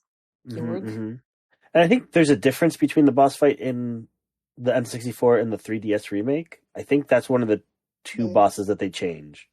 The other being the Moldorm fights. I don't remember the boss in particular giving me too much trouble, but they definitely like changed the swimming mechanics between the version of Majora's Mask and the ones in N64 are god awful. So yeah, I could understand that being a struggle. Speaking of mechanics, let's seamlessly transition to the next topic, which is gameplay, which is like normally what we talk about at this point. I was just wondering if there was like, what was like your favorite gameplay, or just like things that you thought were notable, objectively the best with no arguments, etc. I mean, there's a lot of notable ones. Z-targeting, I guess, actually, like historical. Oh, honestly, yeah. Reasons, now that you mention it. Yeah. Like, I really liked the drawing on the maps in the DS games. That's true. Yeah. Oh, yeah. Oh, I guess, sorry, I have this question that's like, what's a favorite or like most interesting mechanic, which I guess is similar to like favorite. No, yeah, that's sort of what I was thinking about. Yeah. Yeah. Oh, I see. You do have a mechanic section. That's interesting. Yeah, but yeah. Same with like weapon. I was also going to say I really like the beetle weapon or like item, right? Which is like, it's also sort of related to gameplay because like you actually take the perspective of the beetle and like control it, which is pretty cool. Yeah, I think those are fun use of motion controls too in that game. Yeah. Oh yeah. It was cool. Yeah, I mean, in drone pilot, basically. In Spirit Tracks, drawing Zelda's path is definitely notable. That's interesting. That could be fun sometimes when you were like timing it out, like you draw her path on the other screen and everything. It's good for puzzles, yeah. Yeah. For like really basic like gameplay additions. I really like the parry system in Wind Waker, and then the kind of like sort of extending that into Twilight Princess with those things like the finishing blow and stuff like that. Kind of special moves that like they made you feel like a cool badass swordsman when you were playing them. So. That's true. Yeah. They. No, I guess it's still parrying and all that. You're right. Skyward Sword also expands on that too with all the like directional stuff with the motion controls where you have like specific sword strikes, like you have to do things in like a specific motion sometimes, which is cool.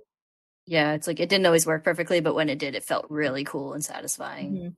Yeah, and all the motion and a lot of the little like and a lot of the little like cinematic moments with the motion controls I really enjoyed in Skyward Sword, like drawing the Master Sword or like doing like final thrust when you're like sealing the imprisoned and stuff. You're like sick, and you like shove your little like like, with the little Wii remote or whatever. Like I remember the first time I played it, and I was like drawing the sword from the pedestal. I was like, "This is the coolest thing." I also like really like using the whip in that game. That was fun with the motion. Oh right. Yeah. I always forget that the games have the whip. Like that one, I think like Link to the Past has a whip or something. Yeah. Like, this is an interesting choice, and then you're like, ooh, and then you like pull like something toward you or whatever. Like it's pretty cool. Yeah. Oh, I liked the double hook shots too. Like in that is very nice. Yeah. Because the whip is like kind of like a hook shot action in some of those games. But yeah, the double hook shots in Twilight Princess were fun. Where you're like, phew, or is it Skyward? No, it's Twilight Princess. Skyward Sword. Oh yeah.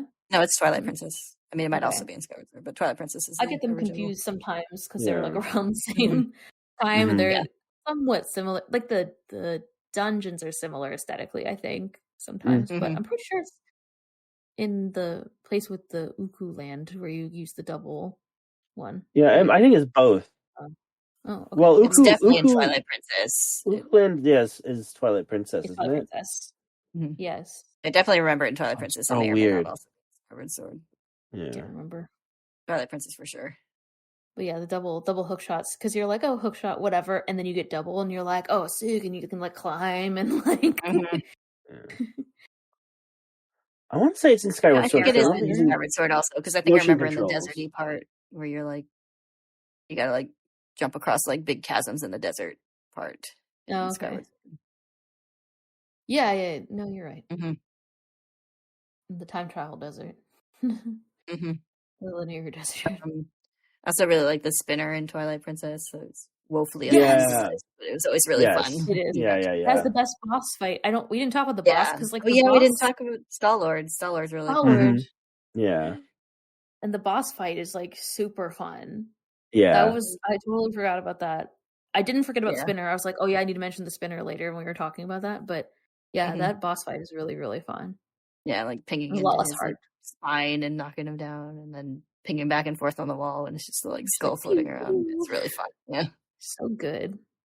Yeah, that's one of the best items that is kind of underutilized, but the fight and like the using it in the dungeon is really fun, I think. Yeah. Yeah, it was used really well whenever they used it. They just didn't use it as much as they could have. That's fair. After that, it's only for like sometimes it'll be a puzzle, but usually it's like you put it in the ground to open something, like just in the ground around. Oh, the paraglider is really fun. I mean, I think it's kind of like you get used to the mechanic of soaring basically and gliding in Breath of the Wild. Like it becomes so like second nature. That's like I don't even think about it. But yeah, the paraglider is really fun. I was actually going to mention Rock's Cape and Rock's Feather, which I think kind of evolve into that. If you think about it, there's kind of a line between the like Rock's Feather to the Deku Leaf to the Sailcloth to the paraglider. Yeah, the Deku Leaf is also really fun, especially in Majora's Mask. We could turn it like Deku Scrub and then like I enjoyed that. Yeah, and then you can glide with it. When we went from like Majora's Mask. When I played Majora's Mask for the first time, I kept expecting my magic to fill whenever I was in one of those flowers because it does when you. No, yeah. But yeah, I more enjoyed the spinning. You can like kind of jump in the. Can't you jump in the water and like kind of spin across the water and stuff? I can't remember. Maybe fun. not. Yeah. You do like a little hop thing across the waters. Yeah, kind of like skipping the stone. Yeah, it's got like a little countdown of how many times you can hop. It's fun. Yeah, the rock slider also I think is one of the things that you can use to jump in the like platform, like side scroller levels in the earlier games, right? You need rock slider to jump across stuff. Maybe you don't. Maybe it is. Yeah, because you can. In Link's Awakening, definitely, it's like hopping above the 2D parts. Right, you can. I mean, you can hop over like one block of like water or lava or something too. Right. In the other 2D spot, the top down view. Yeah. Okay, another one that I liked, another like item that I liked is like the sand rod. That can be really fun. Yeah. Rods and stuff where you like make like a tower for yourself. There's a couple items. I really like the sand rod combined with the like merge into the wall mechanic and like between. Yes. Yeah. That was really well used. The whole merge into the wall mechanic is something we should talk about because that's cool. That's fun. Yeah, it's one that I forget about all the time, but you're right. It's definitely one of the best executed quote unquote gimmicks of the series, I think. Yeah, I agree. I agree with that. Well, actually, speaking of gimmicks, I did have a question about those, which was, what are your favorite and least favorite gimmicks? And also, like, what do you think would have been the weirdest time to come in, like, be introduced to the Zelda game? Be like, this is the game you come into being like, oh, so this is a Zelda game. And then you find out the rest of the series. Or and then also, which one do you want to see them redo again? But yeah. Okay. Let me think. I think I was about to say in terms of mechanics, like a gimmicky one. I don't know if it's like super weird, but I think the gimmicky, like when you're a wolf and you can smell like a scent trail. Oh yeah. I was gonna say Wolf Link is one of my favorite gimmicks. I'm just real fun. One? Wolf Link is fun, and you can like jump around and you like spend time as a wolf. The scent thing is like kind of cool. It's kind of like it is a bit gimmicky where it's like, oh, just follow this scent to Ulia or whatever, and it's like you can. It's really weird how you can only remember one at a time, and it's like why, you know, like you don't really need to like learn the scent. Just be like, oh, this smells like Ilia. Follow it. Like you don't have to. You know what I mean? Like there's It is a little bit weird. It's a little heavy-handed, but it is fun. And it's fun to be a wolf and like be in the twilight and have your like use your wolf sense and like make everything kind of glow. Like the visual effect being a wolf is fun. Yeah.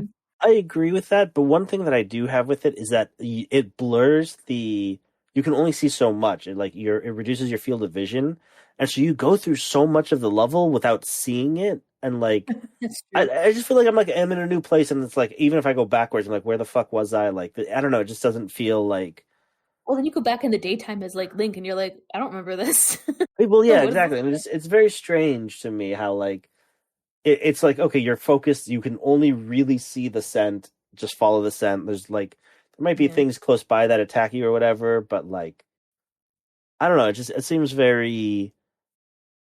I feel like I was just kind of already used to that with the like Twilight Realm stuff.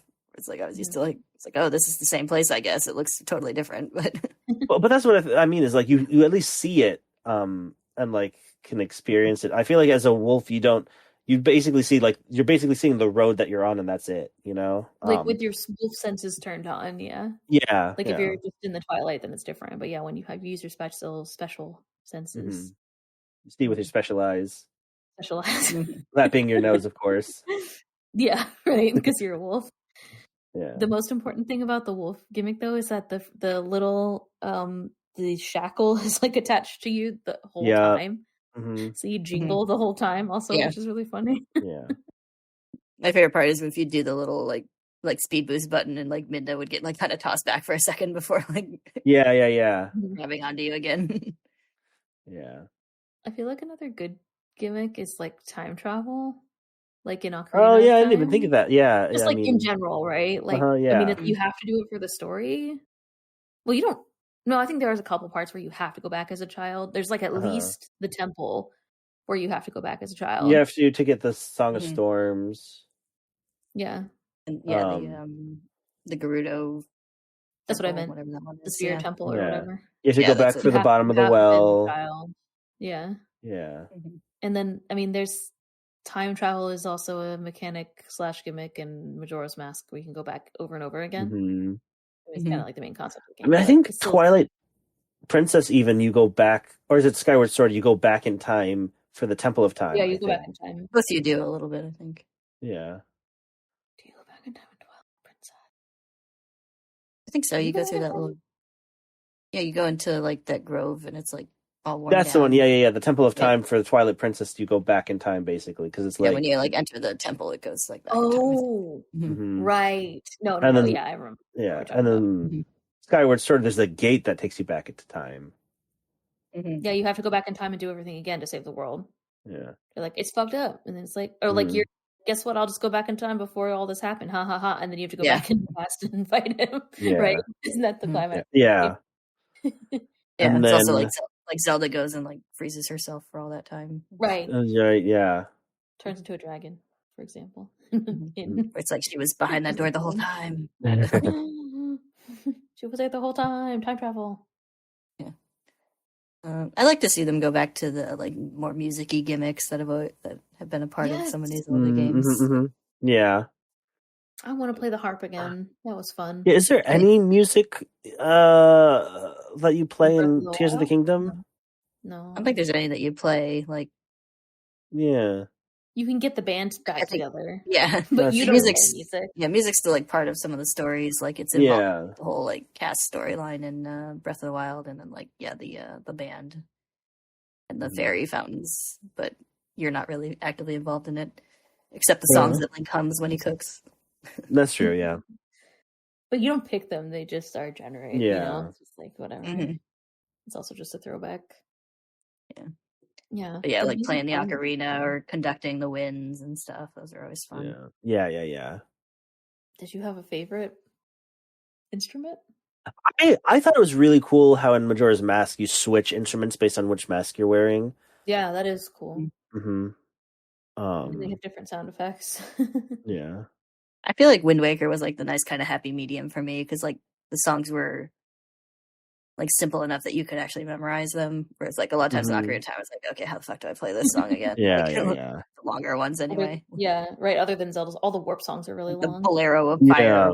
What the fuck tune is that again? It is impressive that Koji Kondo made like 10 songs with like 5 notes. Right? Yeah.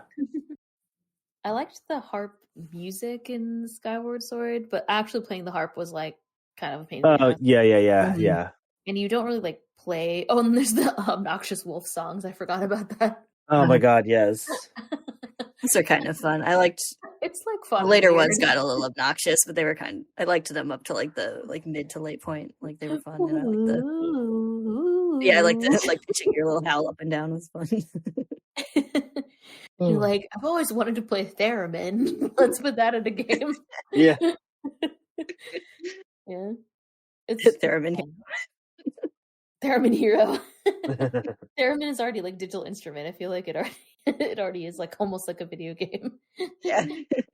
It's a science center I volunteered at that had like a theremin set up for a little while because they had some little music thing. It was really fun. I messed with it a lot.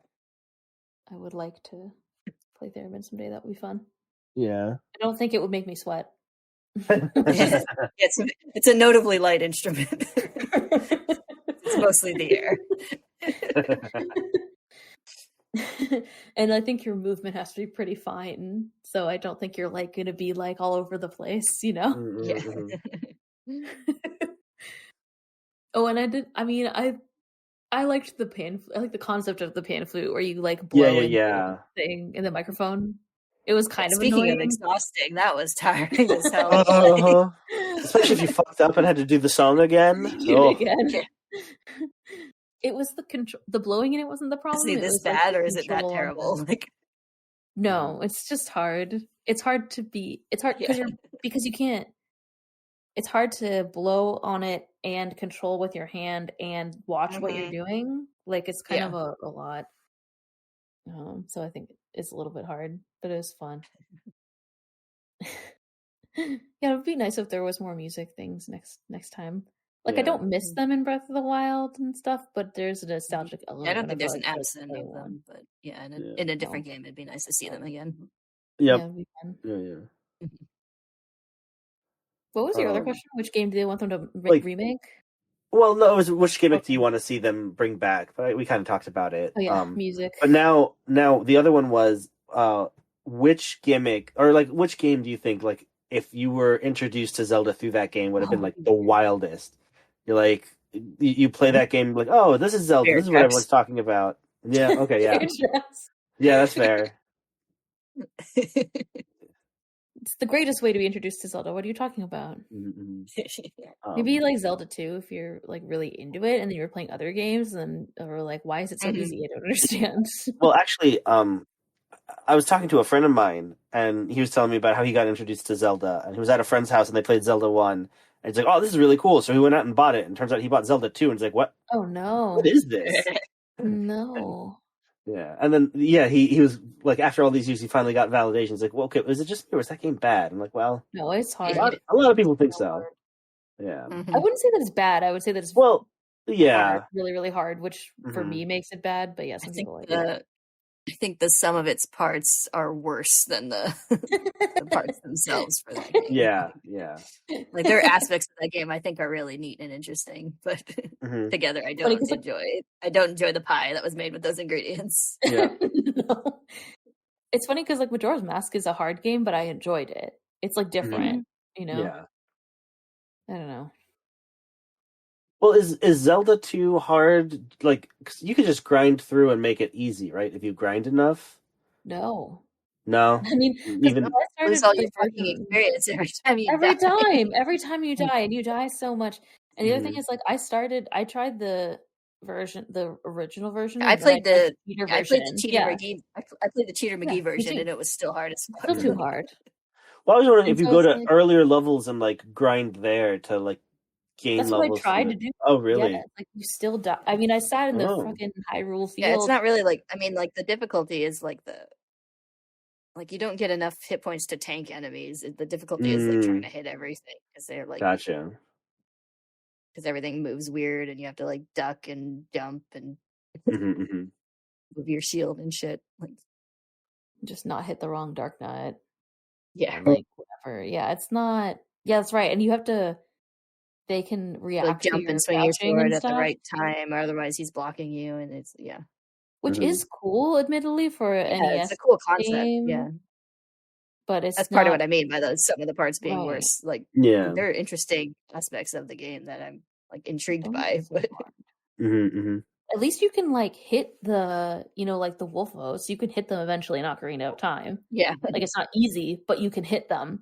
It was so hard to like time the enemies that can block you in Zelda 2.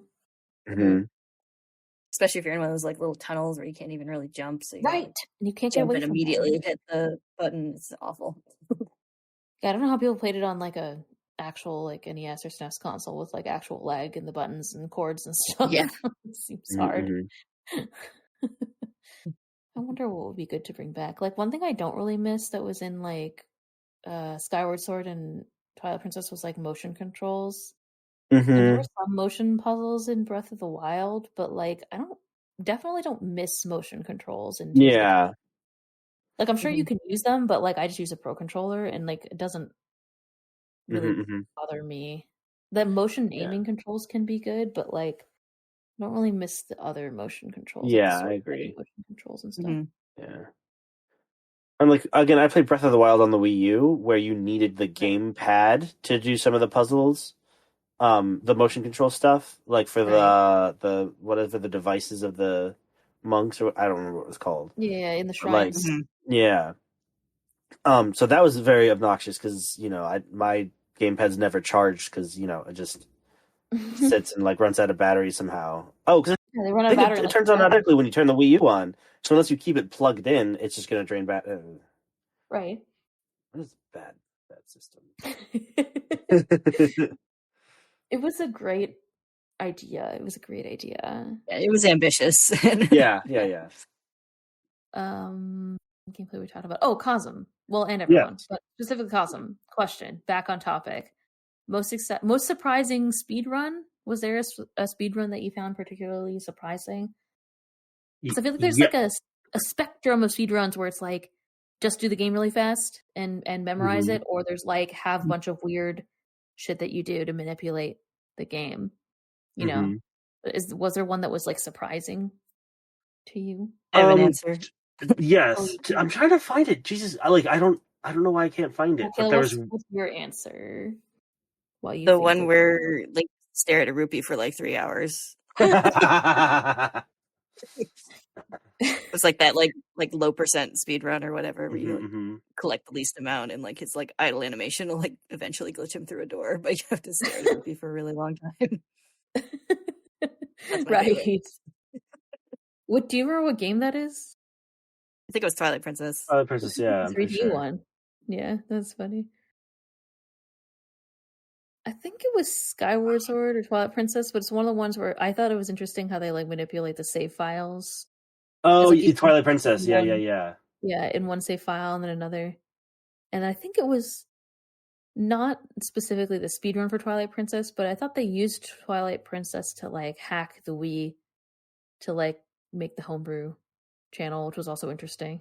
Related to hacking fact, but yeah. Also, not a Zelda speedrun, but there's like a Paper Mario speedrun where you have to play like an hour of Ocarina of Time first. I would count that as the Ocarina of Time speedrun. Yeah. Also, it's funny. I'm trying to remember which game it was. I thought it was Link to the Past, but there was one. Maybe you've gone through them. There's one where you like. I think you had to make your character a certain name, and at one point you glitch through to get to this one like screen, and you have to like you shoot an arrow, throw a boomerang, like plant something, and then you have to make sure that the bomb explodes while you have like an 8th item out, and because of your name it's then like, oh, titles, you won, something like that. I vaguely remember you talking about that. Yeah, I can't remember which one it is though, but it's definitely one of the 2D ones. Like it's one of the it's a 2D one. I'm probably Link's Awakening or Link to the Past. I thought it was Link to the Past, but it wasn't Zelda 1 or 2. No. I feel like, well, was it? Like, it wasn't Oracle, was it? Oh, well, one of the Oracle's games was really straightforward, and the other one had a bunch of wild stuff. So yeah. Let me see. Hold on. Is it this? Because I vaguely remember you need like a song, and that. Anyways, but that one, if it's Oracle of Ages, then it's Oracle of Ages. If that's the one I'm thinking of anyway, because like, and it's the difference between Oracle of Ages and Oracle of Seasons speedrun. How one is just like precision, you're just doing what you can fast and like tight corners and all that, while the other one is entirely RNG manipulation. Like the difference between those two is so fascinating to me. Let me see. Is it Oracle of Seasons? And maybe it's Seasons where it's until the end. And is this the end, the very end? So it should be easy to find if I go through all of them. But I don't know. Let me see. One of them has a really crazy speed run, and the other one has a normal speed run, which was pretty interesting in and of itself. So yeah, one of those two. And then I mean, I do think that the what was it called, the back in time glitches that you were saying, where you go into the home screen and all that. I think it's there's also one where you play in the home screen, which I think is also Twilight Princess and Skyward Sword. Skyward Sword is like maybe it was just because I understood it better, they explained it better, but that one where you like what you do is you set the flags, right? So you're like, I want this, like basically I want flag 21 to be loaded, so that way when I go back to my actual game, that flag is still there, and then that means that this door will be open, or it'll think that I've done this already, and like, so that's really cool and complicated, and it makes no fucking sense, but it's neat. Yeah. Oh, I also liked the one where you're talking about. So in Wind Waker, you can gain speed moving backwards. So you called it like Run Vacation, where you like go really fast between a bunch of islands to like. Yeah, I was just about to say that. It's like Wind Waker, where you just swim backwards really fast. Yeah, and it's really cool how like you have both, like both games let you do it, but just in different ways. The HD remake and the original. Yeah. Yeah. I was also excited for the Wind Waker speedrun community that they finally figured out how to get through the wall around the castle. Yeah. Like, I remember like years ago, I was looking at a speedrun. They were talking about that like impassable wall that they still hadn't figured out how to get past. And then like when we talked about it this time, it's like, oh, they got past the wall. Good for them. They did it. They did it. Speaking of Wind Waker, which I know kind of falls into this, but do you have like, so I want to transition to music and visuals.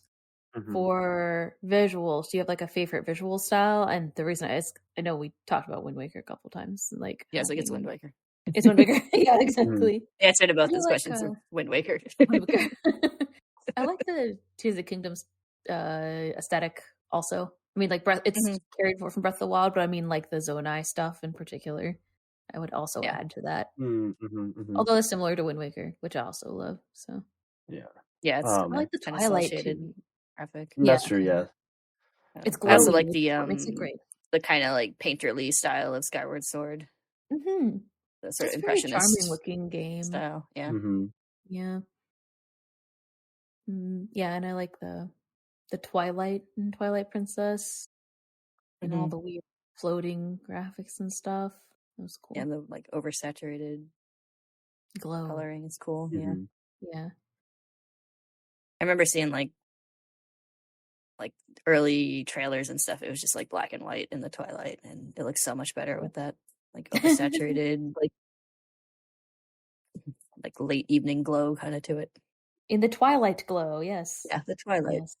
I was about to say that, and I was like, that sounds silly, so I went with late evening. The dusk glow. Yeah, the dusk. Cosmo, do you have any particular? The magic hour. I really like the at least the official art for like the Minish Cap. I found that adorable, and I want as much of that as I can. I do want to. Yeah, I think Minish Cap is the prettiest 2D game. It's very for sure. Yeah, that's pretty. I will say I also really like the 2D style in Link Between Worlds. I don't think the 3D graphics are that great. Okay, but yeah, that's fair. The style and like the paintings and like whenever you're merged on the wall and everything. Yeah.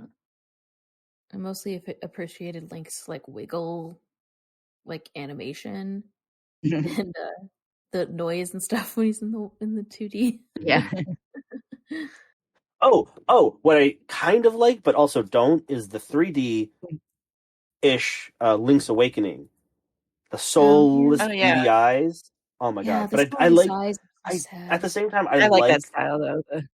Just the eyes. I feel like if it weren't for the eyes, I think I'd like it. But I do like his expressions, like when he's catching a fish, how he like turns and smiles, and like I think it's really cute. But the eyes are just too unsettling. I like this. It's like a like Koi box diorama. But I like the. I wanted to say both like diagram and diaphragm, and I'm like, neither of those are right. No. I like the 3D version from Triforce Heroes. I think that's like one of the nicest, like cutest 3D, like semi 3D. I would say. Yeah, it's significantly cuter than Link Between Worlds, even though I think it's using the same system somehow. Yeah, I don't know. Is it just the costumes? I don't know. I don't know what it is. Maybe it's all the Zora costume. Yeah, it's all the Zora costume, and the dress and whatever. They're all good. Alcor's Nightmare Sheep also asked us on Tumblr, what are your favorite songs / melodies / sound effects in the Zelda series? There's so many good ones. I really like Dragon Roost in the title screen in Wind Waker. Those are my favorites. They're both excellent. Wind Waker has great music. Those are both really good ones. Which one? Yeah. Wind Waker has good music, but those yeah, really good. I mean, I think the music in the Forest Temple is really good in Ocarina of Time. True. Another place. That one's one of the best ones. And I like the unsettling chanting, controversial chanting. Yeah. The Fire Temple, that one's really good too. I really love Song of Storms and Saria's Song. Those are good ones. Saria's song stopped Drunia's depression. Yeah. It has magical properties. the Gerudo Valley or Gerudo Desert, whatever it is in the game. That's like the best song from Ocarina of Time. Yeah, that's real good. You can learn that on guitar. I was going to say that's going to be my Zelda song goal. Yep. You can learn. That makes sense. Song of Storms, and I'll learn this one. You can play the D chord. You can play the beginning of like Wind Waker. The do do do do do do do do do. That's all in D. You can do that. You can't play the rest, but yeah, you can play that. All you really need. Yeah.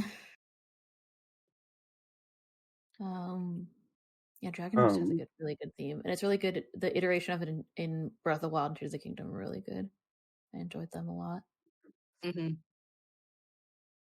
Yeah, I love the build of like Dragon Roost Island, and then into Rito Village and Breath of the Wild, and then into like depressed Rito Village and Tears of the Kingdom, and then the triumphant Rito Village during the boss battle. It's like a really good series of like adaptations of the same tune. Right. Tears of the Kingdom had great music. So much saxophone. Best use of saxophone in a video game. My coworker, one of her kids, is apparently wanting to learn the saxophone this year. She's like calling around to music stores about like renting it back or whatever. And my immediate thought was like, "Oh, she can play the Zelda theme," and I was like, "I'm not going to say that out loud."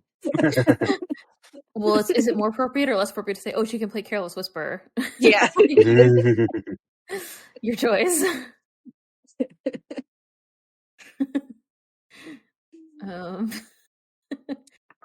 It's funny.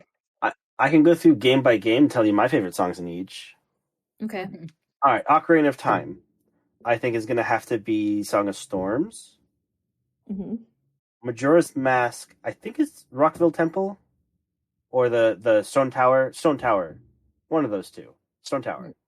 I'm going to say Stone Tower. Oh, I think in Majora's Mask, the best, not to cut you off completely, but the best song in Majora's Mask is the Woodfall Temple. Or not Woodfall Temple, the the Deku Scrub Palace. Yeah, the Deku Palace. Yes, that is really good. That's I remember when I was young, I wasn't allowed to play video games during the week, but I would turn on my N64, get there as fast as I can, and just pause it and just listen to the music. And like that's all I did. Yeah. Oh, I love that song. I really like the Song of Healing too, for how it's just eerie but like hopeful at the same time. Yeah. If the whole soundtrack was an option, I'd say the whole soundtrack for both Ocarina of Time and Majora's Mask. No, they're both great. Yeah. From Ocarina of Time. I didn't cut you off for Ocarina of Time, but yeah, I felt like I really needed to say something about Majora's Mask. Yeah. Let's see. I don't know if I have one for any of the Oracle games. I just don't know the music that well. Nothing like from my playthrough or anything really caught my attention, I think. So I'll skip those. And I skip the other ones because same sort of thing. I don't have really much knowledge or memory of any of them. Even going through, nothing I remember struck me, but there might have been something that did at the time. Shout out to the Palace theme from Zelda 2, which is the only. That's true. That's true. Yeah.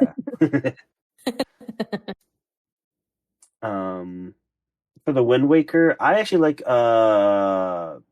Farewell to the Hyrule King is what it's called, I think. And that's when I think you're swimming away from the Hyrule King and you're saying goodbye. Farewell to him, if you will. Yeah. And then the Minish Cap, I just always liked the Minish Village theme. Very cute and very cheerful. That was another one that I would listen to all the time, but I think I used YouTube or maybe LimeWire to download the song and then just played it from that instead of booting up the game. That's cute. Twilight. Yeah, I think that's yeah. Oh, those were the days.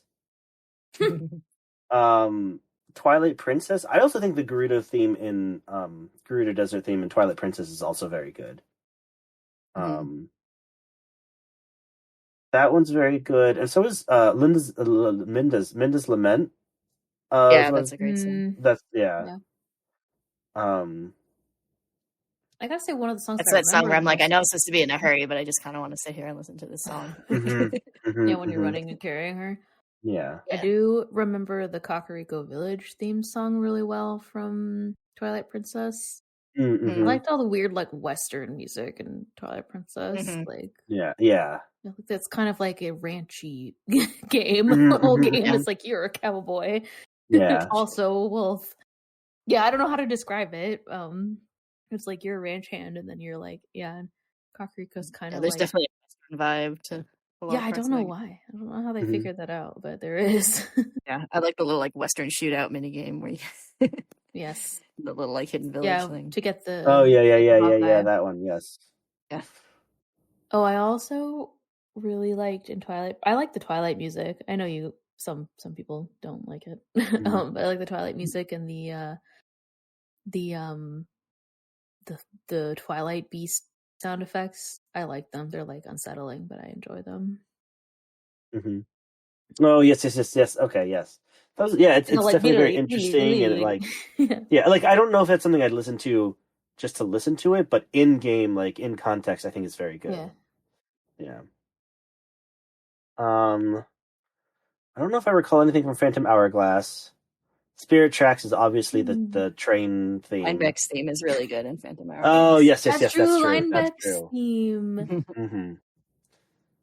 The Ghost Ship. Also, all the sailing music isn't as good as Wind Waker. Yeah. Wind Waker has the best sailing music. Yeah. The train music is also really good, though. You're right in Spirit Tracks. Yep. For Skyward Sword, there's the Stalfos theme. And then also Farron Woods, I really like. I don't remember if I might even like the underwater version also. I think one of them. Yeah. I guess that's underwater. Yeah. Sure. Yeah. I think Skyward Sword has a lot of underwater music because you can swim, you can dive pretty early. Yeah. Oh yeah. Also, Skyward Sword has the creepy Twilight Realm, also, or whatever it's called, not the Twilight. Oh yeah. Silent Realm. The Silent Realm. The not so silent realm, like the Screaming Realm. Yeah. I like the Ballad of the Goddess too, and the title theme and Skyward Sword are both really good. Yeah. And I like you play it with the harp. You get to play it too, which is fun. And I like Fi's sound effect. Sound effects are also included. Oh yeah, that was Oh yeah. I do like the vibe of I think it's the Lanrayu mine. That very industry heavy kind of sound that like fits. Yeah, I like how it changes when you go back in time. Yes. Yeah. Hit the time stone or whatever. We mine time stones here. Like, why? Don't ask questions.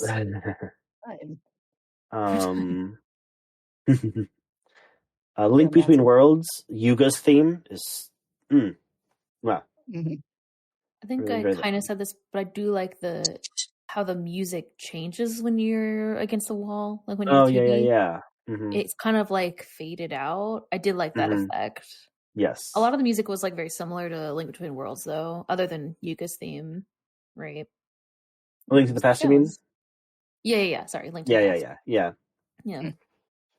And then Breath of the Wild and Tears of the Kingdom. I mean, I think Breath of the Wild, I like.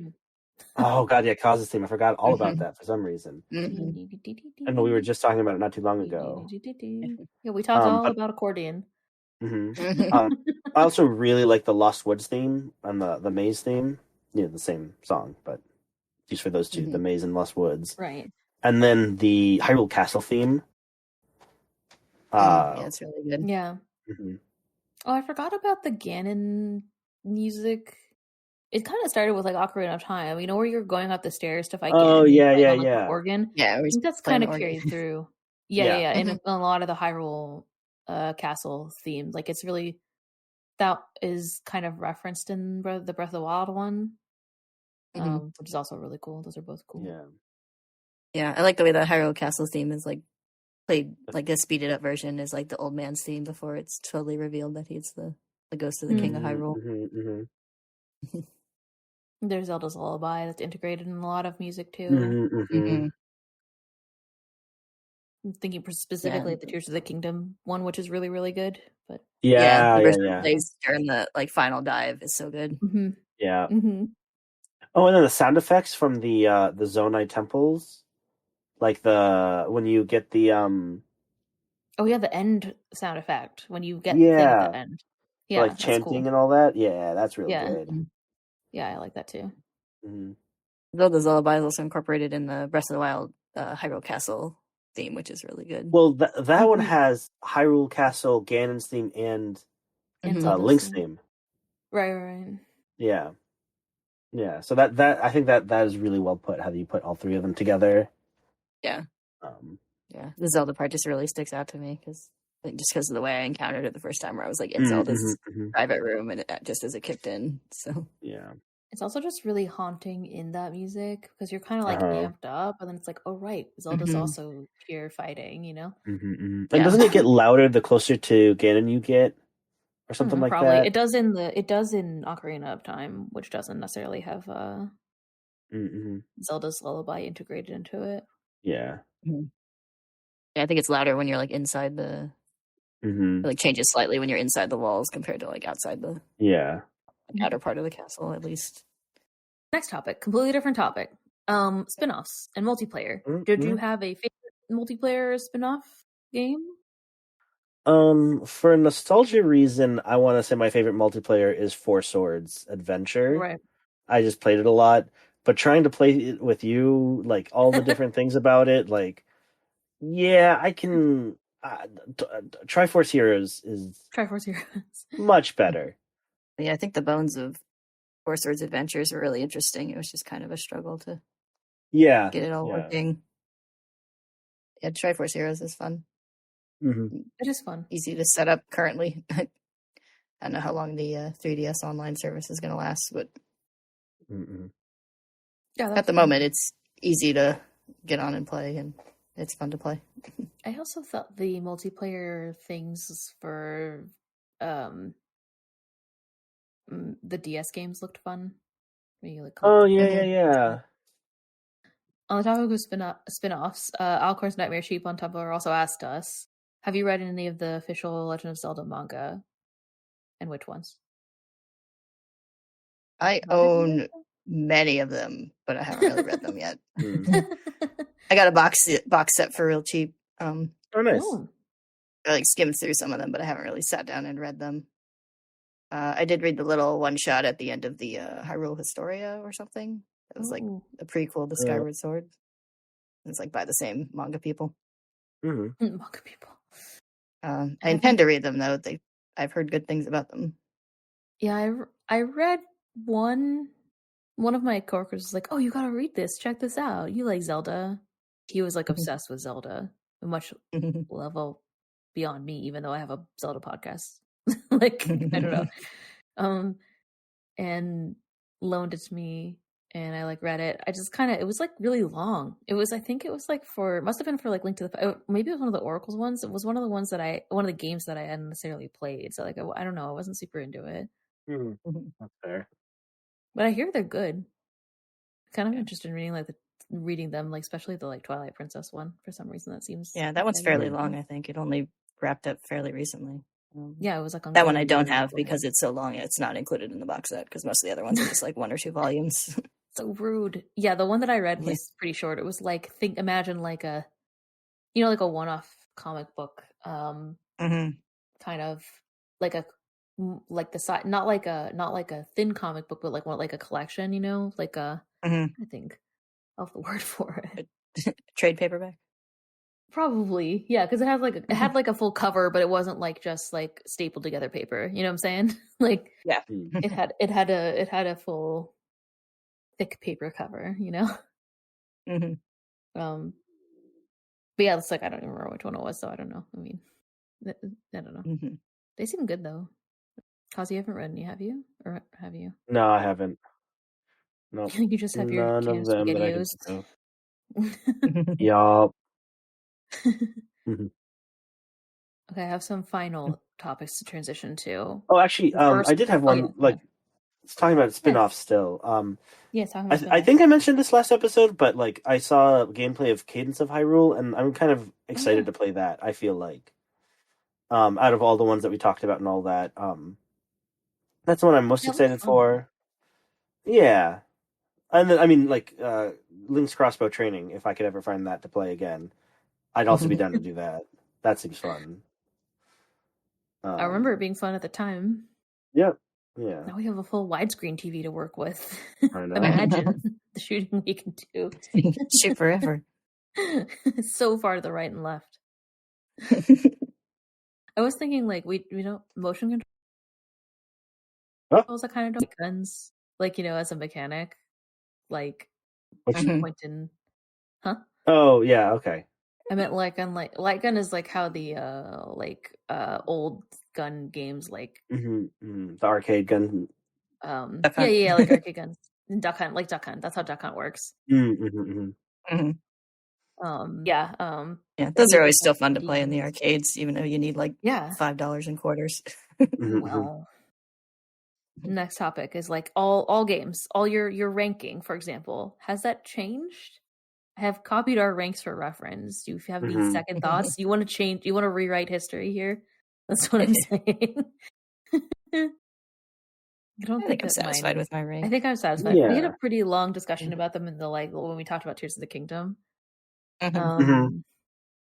Which of course we all said was the best game ever all time, right?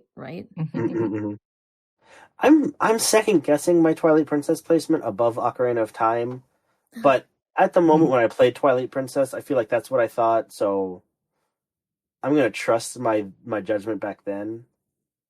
I mean, I changed Skyward Sword. I was like, Skyward Sword is objectively good. And then I was like, no, it wasn't. It was... Yeah. There were lots of things that I liked about Skyward Sword. Like, I liked the music and the graphics. But, I mean, in terms of, like, being able to... The fact that it's so, like, restricted in terms of, it's very linear and you have to go, like, up and down and whatever. I think, like, that kind of was a drawback. Yeah. Like, in general... of the game. But that just was one of the things that I felt like made it kind of annoying. Yeah. I don't know. So I changed my opinion.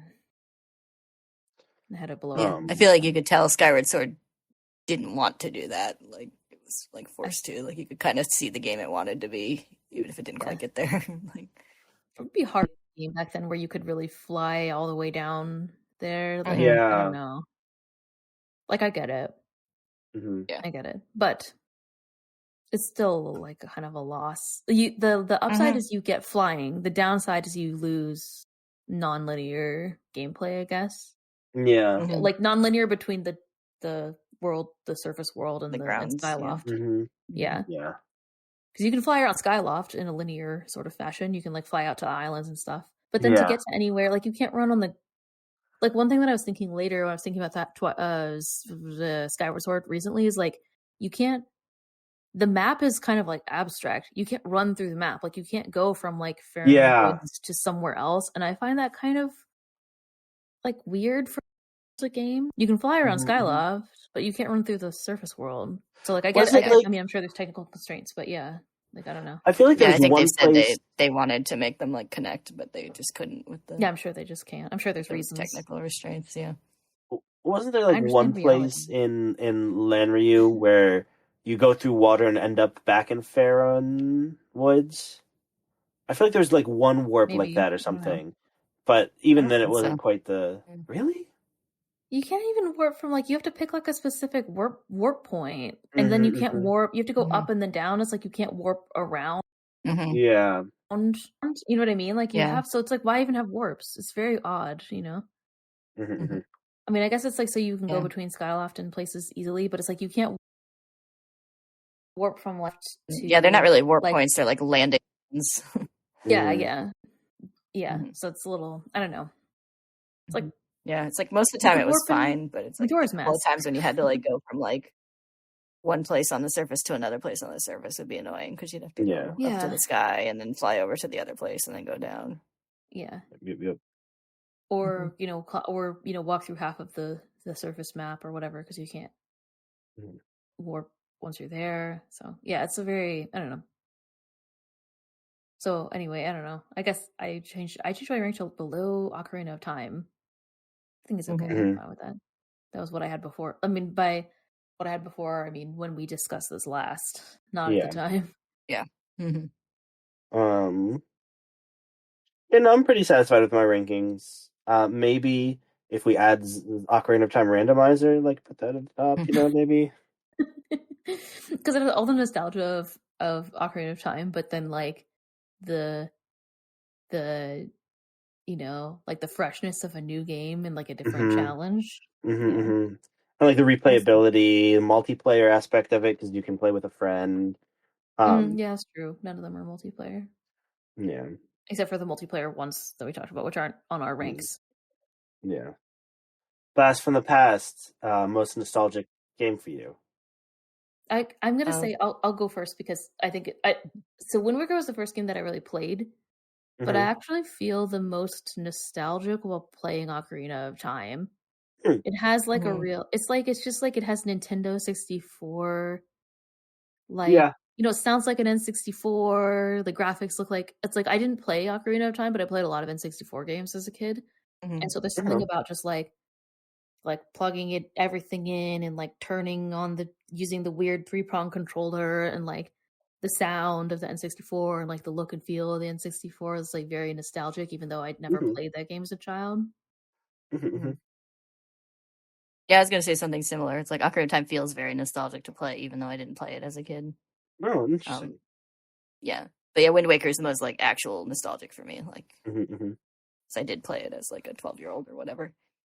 Yeah, I guess I was really young when I played Wind Waker. I was probably like 12 or 13, also. But still, it's not the same. It's not the same as like playing video games as like a teenager versus like as a like child or something. I don't know. It's like the Game Boy versus it was like still the in the PS, like Yeah, it's still in the era where you could like spend like hours just figuring out a game rather than just like looking it up online or whatever. Yeah. Yeah. I used the actual printed book for Wind Waker when I played it the first time. Like one of those reference books. I don't think I had one for Wind Waker, even though I bought a lot of those for a lot of games. But I did have I remember reading an article in like Nintendo Power or something before Wind Waker came out that was like talking about like all the new stuff. It made me really excited to play it. I played a demo of Wind Waker. It was like the first time that I like wanted a a game before it was released. Because there was a demo on that Yeah, I specifically remember the article talking about how like Link would like look at things in the environment that were like significant or whatever, and it had a picture of him like looking at like a weapon on the ground, and I was like, that's cool. He looks at chickens too, though, so I don't know. Yeah. Let's see. For me, I mean, I think the three that I would have had the chance, because like I've played Ocarina of Time, Majora's Mask, and Wind Waker a couple times each, at least, and somewhat recently. So I feel like I've already like used the nostalgic factor for those games during my replays. So, I feel like it's A Link to the Past, the Oracle games, and Minish Cap were the ones that I played when I was younger. I played them a couple times when I was younger each. But it had been such a long time that it was coming in pretty fresh. But of those games, Minish Cap was the only one that I like truly enjoyed.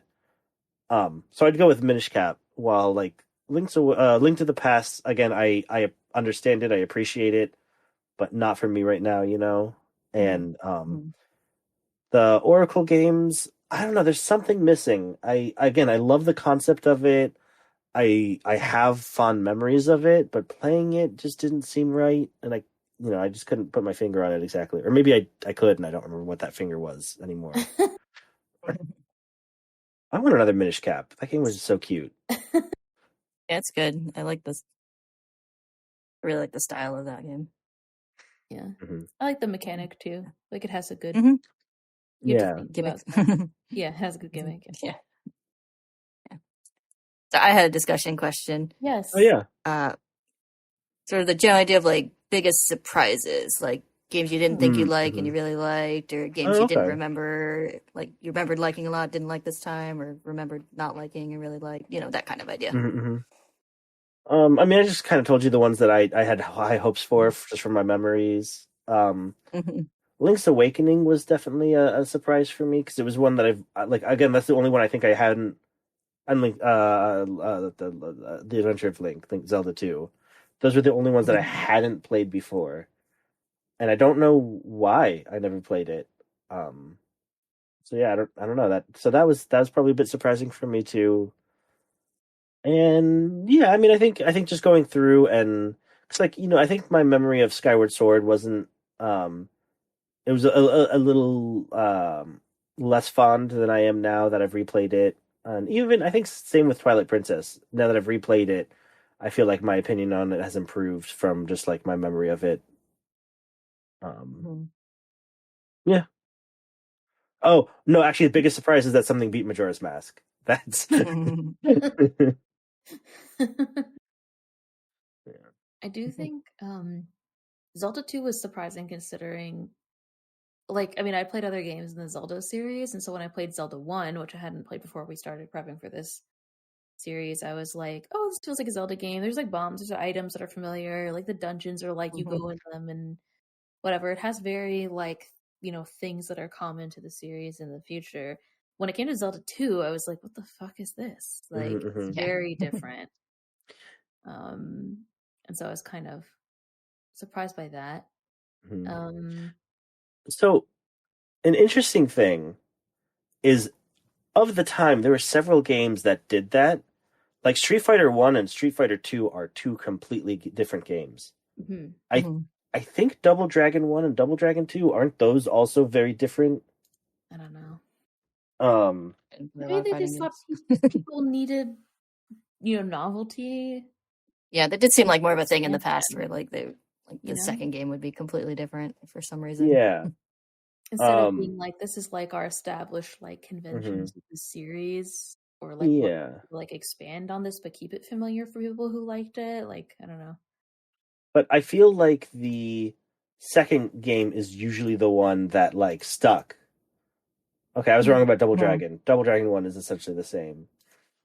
But I know there's something else that was like that. About Dynasty Warriors. Like the first Dynasty Warriors is like a regular fighting game, isn't it? And the second one, or like later ones, are the ones that evolved to having the like maybe like mass, enemies that you attack and stuff. I think that was what it was. We talked about. Oh yeah, that definitely looks like a 2D fighter. Yeah, it looks like a regular. It looks like Street Fighter or whatever. It looks like any other fighter where there's like one-on-one matchups on a stage. It's just interesting that this is the one that we know that like went back to its original form. I didn't really have expectations, but I enjoyed Link's Awakening a lot more than, like, I didn't have expectations for most of these games. I was just like, oh, time to play a new Zelda game. But I enjoyed Link's Awakening a lot more than I was expecting, I guess, more than I was expecting in terms of like relative to any other game. Yeah. I had played some Twilight Princess and I thought it was like cool at the time. I just wasn't super engaged. Same with like Skyward Sword. Like I remember the sword being cool, but I wasn't super engaged by like the story in either of those or whatever, and just like had other things that were more pressing to do, I guess, like go to college. Yeah. Not enough that I would like dedicate time to playing them. And so I was happy to go back and find that I was like really motivated to play them, especially Twilight Princess. Like I enjoyed Twilight playing it a second time. My expectations were completely met with Wind Waker. That game. I liked it before and I liked it the second time. Yeah. I think probably the biggest surprise for me was how much I enjoyed Phantom Hourglass this time, because I remember being kind of bored with it the first time I played, but it was just a really fun game to play. Yeah. Stupid bud, I hate you. Sorry.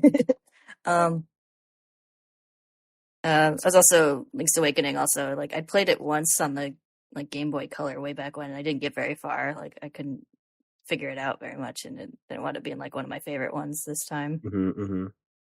I would assume if you played it as a kid, it would be a little hard to figure out what to do. Yeah. It's hard to figure out where to go, how to walk around obstacles and stuff sometimes.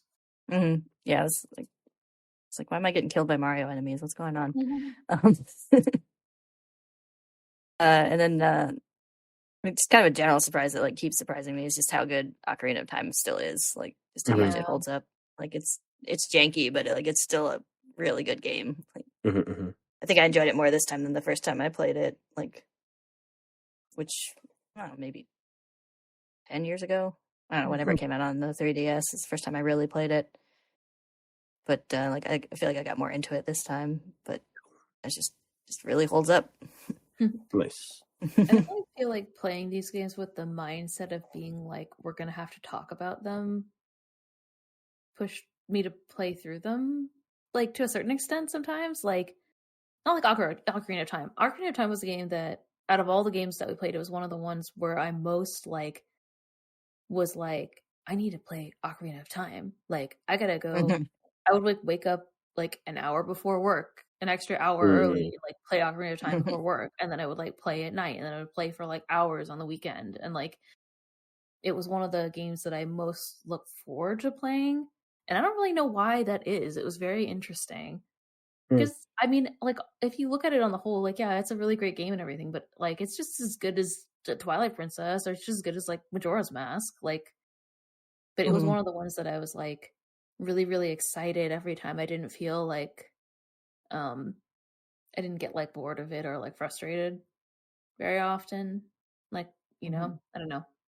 Some other games there's something special. Majora's Mask is hard, right? Yeah, you know, there's something special about it. Like, it's not it's not one of my, like, top 5 even, but it's like there's something special about it that it's just, like, unique to Ocarina of Time.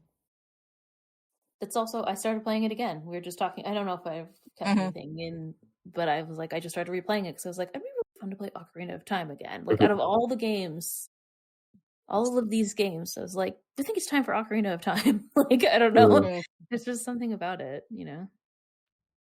And it is still like a really. Some of the games are like, you know, we were playing like the 2D ones, and it's like your aiming is a little off with the D-pad, and like it's a little bit frustrating when you miss a sprite and stuff like that. There's nothing frustrating about playing Ocarina of Time. Like, it has really, I mean, maybe not nothing, but it has really good gameplay for a game that's from like the 90s, like that's like one of the earliest games for that console, you know, that has like the first targeting, right? Like, it has, and like contextual actions and stuff. It's just a very well thought through game that's still easy to play, even, you know, alongside modern games. I guess there's something about it that makes it fun to play also. Like, it's weird and there's glitches and stuff, but or like the power cord pops out of it. Jabba devours your save. Yeah. But like, yeah, there's something about it that's like nostalgic, but also easy still. Like, it's not, and we didn't have to like set up a bunch of ROMs or like, you know, I don't know. Like, you just put the cartridge in and it still works. It's from like the 90s. Almost 30-year-old game, you know. So, did you have other surprises? I feel like I was in the middle of talking about Ocarina of Time. You said something about Ocarina of Time, and then I started talking. No, that's pretty much it. Those 3. I was considering a similar question, but like biggest plot twist, or like story surprise rather than like just experience surprise. Like one that I knew, one that I called. I was really proud of myself for calling that Ganon turned into a dragon in Tears of the Kingdom. We're all like, someone's gonna swallow some, and I was like, pretty sure it's Ganon. It's gonna be Ganon, right? Like, it has to be, right? Right? For power. Turns out Zelda did too. Yeah. I was actually fairly surprised by both of those, so I'll give that to them. Zelda, because it's like, as soon as like they start talking about like, oh, it's forbidden to do that, you turn into a dragon, it's like, obviously someone's going to turn into a dragon, but I feel like I thought it was going to be like Minoru or something. When they're first talking about it, and so like I was surprised by it being Zelda, and then like I was surprised by Ganon mostly because like I didn't see any like fan art or anything of Dragon Ganon anywhere. I'm like, wow, really? No one's drawn this. They probably did. It just didn't come across my so much Zelda my internet browsing, but I was surprised that I hadn't seen any of that. So there's a lot of Zelda Dragon fan art. I know, so mad. For when we were talking about Breath of the Wild, I was up on one of my Zelda sites, and they have like these pictures on the side, just like, oh, recently added galleries or something. And there was the dragon. And I was like, oh, that's cool. And then my eye glanced and said, this is under Ganon. I was like, wait, what? So I kind of knew that was coming, but I was pretty close to done, I think, by that time anyway. But yeah, I guess I was also pretty sure that the fake Zelda was a fake Zelda. At first, it's like normal stuff, but then you're like, Zelda would never do that, like really early on. And all the characters are like, it's so weird, isn't it? And I'm like, yeah, okay, yeah, I get it. Like, she's obviously not. It's not Zelda, right? Yeah. As soon as their like creepy voice was doing the like Blood Moon speech, I was like, okay. Like, oh, I see. I like that she goes away once you have that fight with Ganon. Yeah. I wasn't expecting him to pop into like 5 Phantom Ganons. That was upsetting. I was like, gonna die. I think the descent into Old Hyrule in Wind Waker is a pretty surprising moment. That's true. Yeah. I didn't realize that at the time because I never really played any of the other games. I didn't know anything about the lore like the first time I played it. But yeah, it is really interesting. Like, oh, yeah, it's one of Hyrule's underwater. Wild. Yeah, I think it's one of those ones. It hits even if you don't know all the lore. Like I can remember like being kind of taken aback by that moment the first time I played it, even though it was the first time I played a first Zelda game I'd played. I think some like not plot twists, but like upsetting plot things that happened. I guess they're kind of twists, but it's like the all the sages from Ocarina of Time disappearing, or maybe it was the ones from Link to the Past. Was it Link to the Past where they're just gone forever? And they're just like, they're dead now. I can't remember which one where they come back. But yeah, in Ocarina of Time, they don't come back, right? And so... Yeah, they seem to be like stuck in spirit form or whatever. Yeah. You see it, because you see like the King Zora and Mito, whatever his name is, like looking like upset at the end. Right. So, yeah, I think the sages the way the sages, and it's like not really, it's not said directly in the game that they're trapped forever, but like when you see them at the end and they're still like ghosty or whatever, it's like, oh, that's not ideal. Yeah. And I remember in later games being very like, oh no, that person's a sage, they're gonna be gone forever. But I think there was a later game where they all came back and I was like, phew, great. Yeah, I know like Medley and Makar are fine, which is good. Yeah. Just like, I'm gonna stay here at the shrine, into the shrine. And you're like, oh, okay, that's fine. As long as you don't they seem to be fine in Tears of the Kingdom too. So yeah, exactly. Well, in Tears of the Kingdom, all the current ancestors. Yeah, the sages, not the like champions. Yeah, the champions are all very dead. The champions are dead. That's also sad. Yeah, I don't think that that's like a twist though. Like that's established. No, that's beginning. It's just sad. It's just a sad game. Yeah. I guess a kind of a twist story in Breath of the Wild is like Zelda doesn't get her power until right at the end. Like it's revealed in a flashback, but it's like must be like the last ones or whatever, right? Because normally it's like kind of straightforward. Like you get all your powers, and then you free her or whatever, and then she gives you the bow of light, and then you do whatever, something like that, or she's there in the final fight and helps you. But that's one of the ones where it's like you find out, it's revealed like right at the end that she wasn't able to like gather her power until basically you're already dead. So that's kind of a like I don't think I had expectations, but it was kind of a unexpected outcome. And they're like, Zelda's holding everything back at the castle, but it's not really explained how until that point, I guess. I don't know.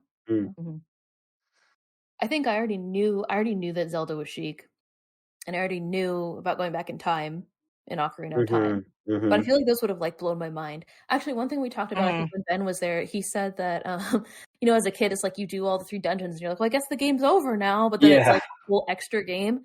That's the way that I felt with Wind Waker, which is also not meant to be a twist. But I was like, you get all the pearls, and it's like, wait, there's more. You have like so many other things that you have to do. So yeah. I think that was kind of, if I had played Ocarina of Time before, I think I would have known that. But my first experience with a Zelda game like that, where there's like, you do something and then you do something else. It's like, I wasn't expecting that like the second major part of the game. Right. Yeah. So that's cool. Yeah. I remember, like, I knew about the time travel and Ocarina of Time, but I was still kind of taken aback by the state of Castletown the first time I went back. And, like, especially with all the re-deads. I remember the first time when I made it back to Kakariko Village and you see that most of the townspeople are actually there. I was like, oh, thank God. Like, I thought you were all zombies. First, it's like, so you go out of the thing and then you can see, like, the volcano in the background, like, the death mountain in the background. And it's like, what the fuck? And then you go transition to the town square, and it's like, what the fuck? Like, it's so. I was like, wow, this is messed up. Yeah, I also was really surprised by that. Like, it's when the game becomes hardcore, really. Yeah. Like, oh, this is a serious game now. We're not just a kid with a little slingshot anymore. That's funny. I'm trying to remember if anything surprised me in, like, Twilight Princess. Like, not really. Like, Xanta's positioned as the main, enemy, but then it turns out that Ganon was trying to gain power by, currying favor with Ganon or whatever, right? And so he kind of, I don't know. It's like, whatever. I think in terms of, like, I didn't expect them to go back in time in Skyward Sword, but then I was like, oh, that makes sense. This is a Zelda game. Yeah. And it's revealed that the woman is Impa, and I was like, oh, that must be Impa. Like, halfway through the game. It's like, oh, that's probably Impa. And then it's revealed that's her, and I was like, oh, okay, I see. I was right. I don't know if I was super surprised by that. Oh, I was surprised by the whale in in Skyward Sword. I don't know why one would be surprised if one had played other Zelda games, but Love a giant whale in a Zelda game, especially if it's in the air. I like that the whatever special thing you have to get, like the Triforce or whatever, is just like in Skyloft the whole time. It's like, great.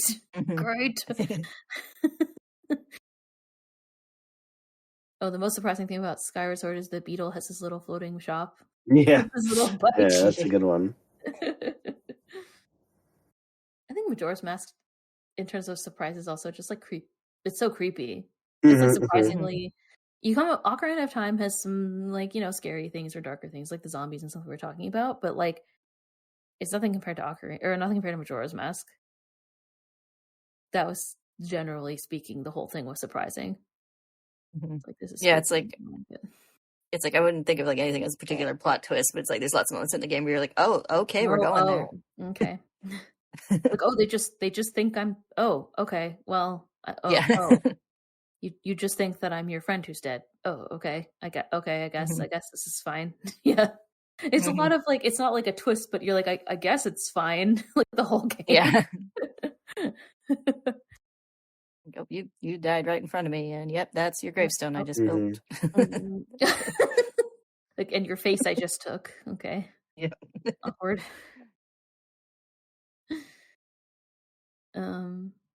Okay.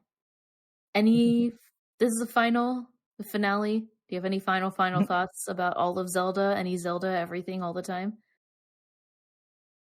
Zelda is good. I had fun. Even playing Majora's Mask. Yeah. It was fun. It made me play games I always wanted to play and never got around to, and revisit games I always enjoy revisiting. And talking to you guys about it. Yeah. Well, it's always fun to talk about things. It's fun to play a lot of games. I mean, we very efficiently played all these games too. Like 20 years worth of games in like 2 years. Yeah, I'm proud of us for this one. Yeah. I feel like we accomplished something. Yeah, I mean, probably like half or better of these I'd never played significantly before, so. Yeah, I hadn't played most of them significantly, for sure. I had, touched a handful, but yeah, I hadn't played most of them. And I knew that I loved, like, the ones that I had played a lot of, I really enjoyed. So it was exciting to kind of go back and experience all of them. Yeah. Now we know all the lore. Now we're the Zelda timeline experts. Yeah, that's right. There is no timeline. It doesn't matter. It's my expert opinion. My opinion is Nintendo doesn't care, and neither should you. You just let the lore wash over you. It's fine. Mm-hmm. Start fresh. Yeah, just swim in a sea of lore. Just pick out what you want. Toss the rest nice. back. Right. It was nice to compare. It was nice to have played all of them to like compare the games all the way through, but also it's like they're fresh every time. Like you can kind of start with like a fresh, like a clean slate. I see it as more like I start every game, like with a fresh outlook. And then when something happens, I'm like, oh, that's funny. That's a reference to blah, blah, blah. Like that's more my stance. I'm not like, how does this fit in? I'm not like worried about it the whole time, Like, I don't know. Yeah. Like, I'm just like, oh, it's like, cool. I mean, even the couple of games that are direct sequels to other games, like, are pretty standalone. Like, yeah, Majora's Mask. You don't have to have played Ocarina of Time. It just adds to his world weariness if you have. Yeah. It just makes it sadder. Yeah, right. Playing Ocarina of Time is kind of sad when all the forest, all the Kokiri are like, "You suck, Link," and they're like, "See you never, Link," and then Arya, Yeah, I feel like Ocarina of Time's like secretly bleak. It's like Majora's Mask just plays it all out. Like, yeah. Gotham, do you have any final thoughts? I have a mixed relationship with how I played them. Like, there were some games that I feel like I played them to get through them as quickly as I could so I'd finish them in time. And I feel like I feel like that definitely had a negative impact on my experience, but I also, with my current record of going back to old games, probably would not have played them without that excuse. So like, I'm glad I played them. I would have liked to play them in a different sort of setting, but that probably wouldn't have happened anyway. So I don't know. But I mean, yeah, I enjoyed all of them. Just maybe not all the way through. I'm glad we did it. It was fun. I can finally say that I've played every Zelda game in existence. You never played the Stella games. No exceptions. No exceptions. Like all the mainline standard releases. Yeah, that you can still play relatively easily. Yeah. Yeah. Yeah. It was, I mean, the timeline was tight, but I don't know. Yeah. Now I'm like, I also feel like there's a different like feeling when you go back to play a game you played before. Like I'm playing Ocarina of Time, so of course it's like there's some things that I remember, but a lot of things I don't. But then also like I'm like, oh, this thing's gonna happen. There's like anticipation of the things that are exciting also somehow that layers in. Like I don't know how playing the same video games over and over again like doesn't get boring. Like maybe it would eventually, but like I guess it's been long enough that there's some even like. Well, that's like how I always feel about Fullmetal Alchemist, where it's like I'm at the beginning, I'm like, I can't wait for this stuff at the end, and then when I'm at the end, I'm like, oh, I missed that stuff at the beginning. I should reread it. Like, I should really play this game again. Yeah. Like I don't know. So Ocarina of Time, but yeah, I don't think I would play all of them again. I'm not sure. I think probably not. Yeah, that's funny. I never really thought about it, but people talk about like replayability of video games, but it's like nobody talks about like rereadability or watchability of movies. It's like you just watch them again or read them again. It's not like they need to surprise you or you need to have multiple endings or something. Right? I mean, there are definitely things though that you like now that you can like watch and be like, oh, that was totally foreshadowed and like, right. So that's definitely a thing that people talk about, just maybe not in those same terms.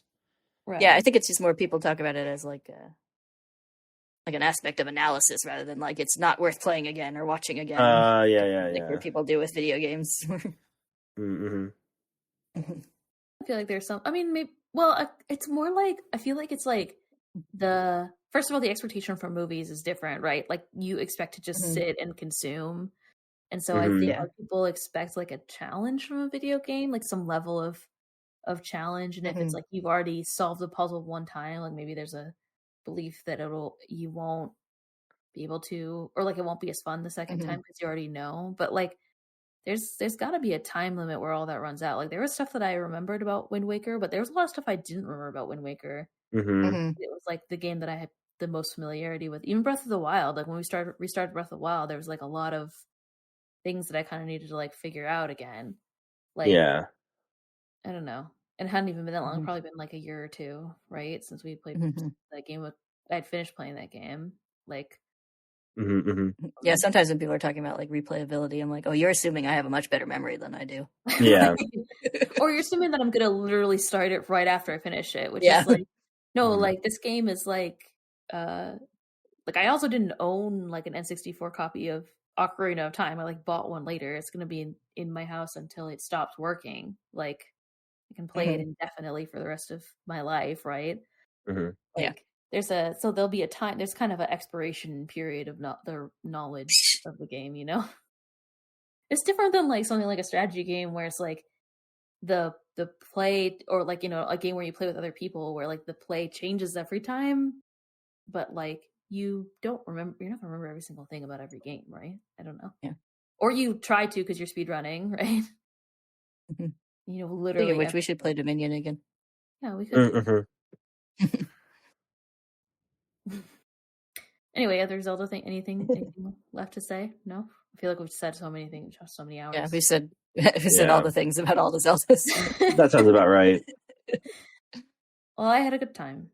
Yeah, I'm glad we did this. Yeah, me too. Anyway, thank y'all, audience. Thank you too for playing so many video games and preparing. Thank y'all for listening, and we'll see you around. I don't know if we're gonna do something else. We don't have anything planned. Not yet. We're spontaneous like that. Yeah. Just wild and crazy like that. Wild and crazy with our side hustle, or side, not hustle, because we're not making money. Podcast. A very unsuccessful side hustle. Yeah. It's not like that unsuccessful. It's just not that successful either.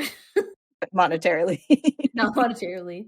It's successful in that I played a lot of video games. I had fun. Is that success? It's not not how I would define a hustle, though, for sure. No. All right. Well, thanks for listening. We'll see you around. All right. If I never say bye, the podcast never ends, right? That's how that works. We'll be here forever. I just cut it off. I mean, yeah. No. It just keeps recording. Keeps recording. You just edit me saying bye. I could. Yeah, we'll cut it out of one of the previous episodes. Yeah. Just splice together all my buys from the different episodes. Bye. It's like bye. Yeah. Like a little clip from every. Just like merge them all onto like one horrible sound file. What if I feed them into like an AI and then make a bye? Yeah. Ultimate bye. Oh. Say goodbye so that I can stop the recording. I mean, bye.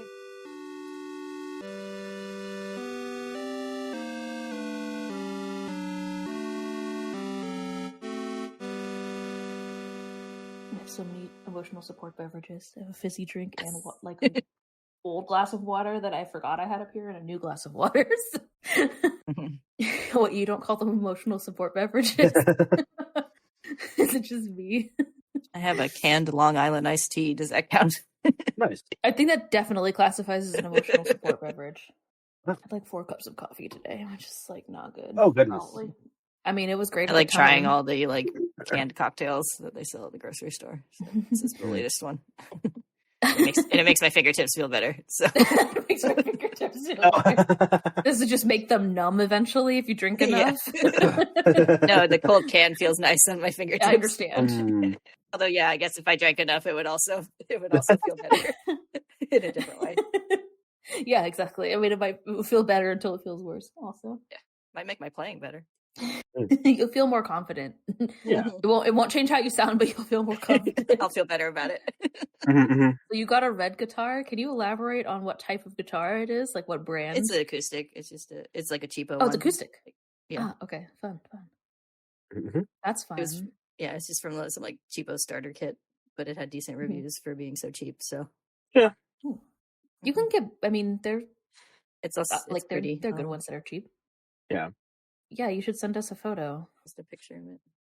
I'm here to celebrate your new hobby that we share.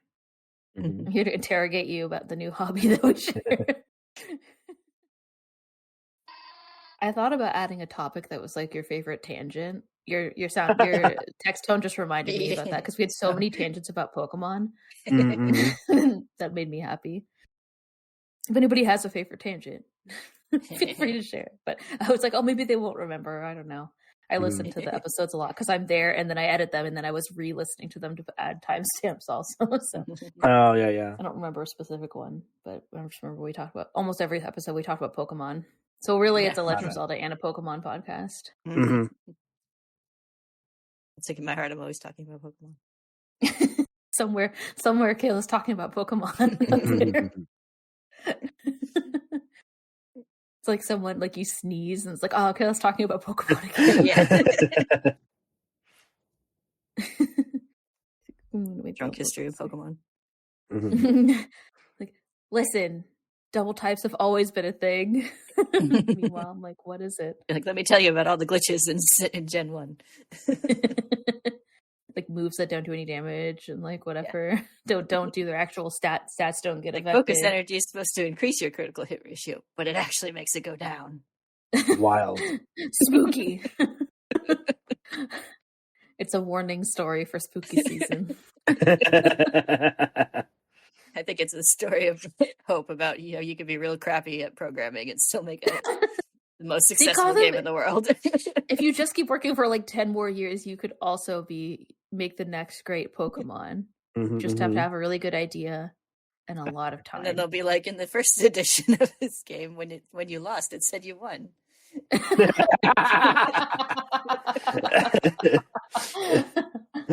all the way through the game. I was a beta tester for Cosm's game, and I always won.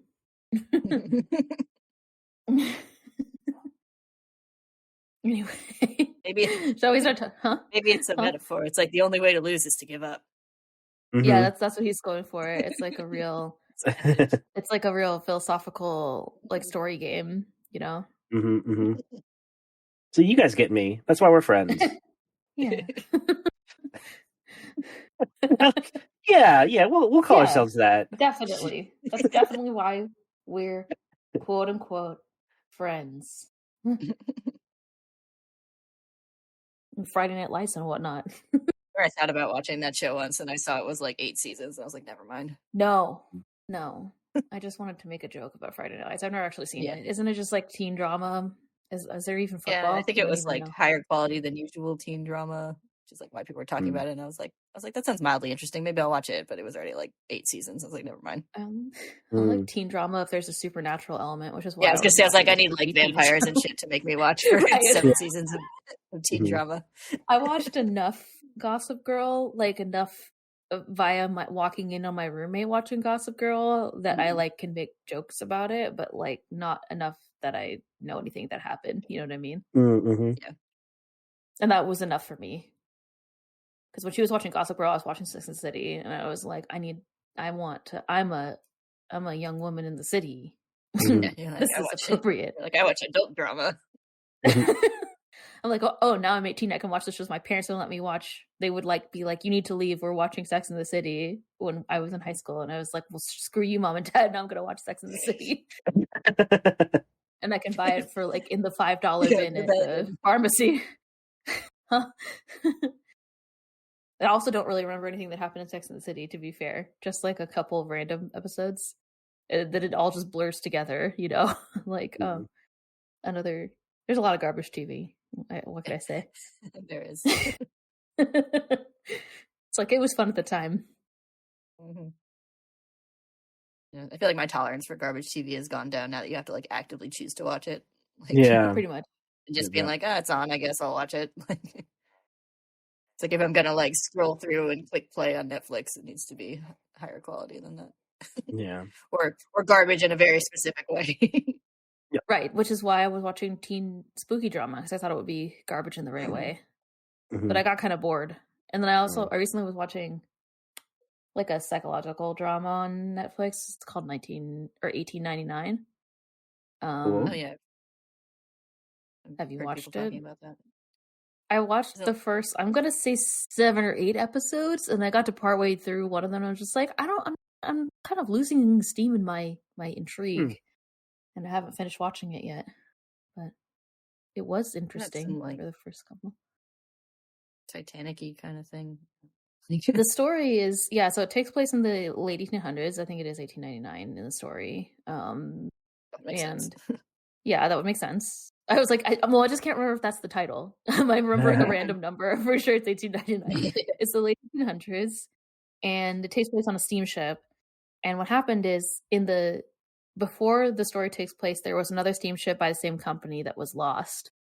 And a lot of the characters on the current steamship received these like mysterious letters from like passengers or like about the ship that was lost. And like it's kind of it's really more of like a character drama where kind of each episode kind of focuses on like one of the main characters sort of like backstories and relationships and stuff and like how they ended up on this steamship. And then there's like a lot of tension and drama, and there's like, you know, class drama. It's kind of interesting watching it too because a lot of the characters don't speak the same language, so a lot of their dialogue is in different languages, which is cool. There's like, because you know, it's like a big ship that was leaving Europe for America, so there's like people who speak English, and then there's a substantial amount of characters who speak German because the company's from Germany, and then there's like some like kind of a couple random passengers from like other parts of the world. So it's kind of an interesting, I don't know, it's an interesting series to watch, but I just lost interest in the plot. Toward I haven't finished watching it. I'll finish watching it someday, whatever. Or we'll go on Netflix and I'll never think about it ever again. Yeah, there are a lot of shows that I like start watching and I'll watch like the first several episodes in a row, and then like I just never get the energy up to like press play again. It's like I'm not like uninterested in it, but I'll be like sit down with dinner to watch something, and I'm like, I don't want to dedicate myself to an hour of TV. I'll just watch a 20-minute YouTube video instead. Right, that's what 20-minute YouTube videos are for. Yeah. I was watching it. The reason was like I saw it on Netflix and I was like, oh, that's probably interesting. I'll put it in my list. And then I got COVID, so I was watching it when I had COVID mostly, and that's why.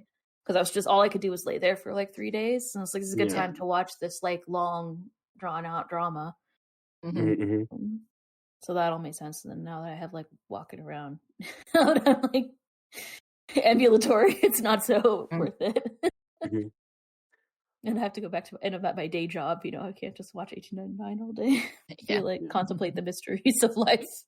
I think the show that I was watching was Midnight Club, which is the teen spooky drama. Like a grown-up version of the what do you call it? Babysitter's Club? What was that show? Are You Afraid of the Dark? Yeah. It was like Midnight Society or whatever. Well, isn't that what they called themselves when they told the stories? Something like that, yeah. I think they did. Yeah, the Midnight Club is like, the premise is, it's like all these, it's like it takes place at a teen hospice facility. As in hospice facility, like all of them have like cancer and they're all dying slowly, I guess. And they all have a little club that meets and they tell scary stories, but then it's also about like the drama between them and their you know, dealing with death and whatnot. But yeah, it's just kind of, I also got a little, the plot kind of veers around a lot. There's like a lot of things going on. It's like the teen drama version of Archive 81. And also they have cancer is how I would describe it if I had the words. The hospice is in like an old house, and the old house used to have a cult that lived in it and stuff. Yeah, of course it did. This is what I'm saying. This is why I was like, I'm kind of bored of this. I got a little like, of course I don't know, maybe I'll finish it. And then I switched back to watching. I watched the first episode of Wednesday again because I thought Wednesday was really funny. Yeah. And I was like, spooky and funny. I like that. So I watched the 1 or 2 episodes of Wednesday. Probably started recently watching. Hulu has a new series of Goosebumps.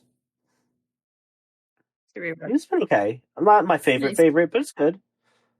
I guess it's like, I don't know. It started off as if like the events of one of the books took place, and then like 30 years later, like the same town or whatever is dealing with the aftermath, and then all the other books are now coming into play in like in the same area, because I know they were different stories of different people in different places, but they're now like, oh no, I guess they're all here or something. I don't know. It's neat. It's interesting. It's like the Avengers of Goosebumps. Is that what you're saying? I guess, yeah. but each episode is based off of one of the books, but it follows the same people and the same through plot. But like, one of them ends up getting the mask, the cursed mask, and all that. So, I'm only 2 episodes in, so I don't know much more than that. But like each of the episodes is titled after one of the Goosebumps books, and yeah. I read the Choose Your Own Adventure Goosebumps because I was too scared to read Goosebumps, but I really like Choose Your Own Adventure books, so I was willing to to deal with them for that. Anyway, what were we talking about? Zelda? Not yet. We had our tangent early because I want to talk about all my stories. My spooky stories.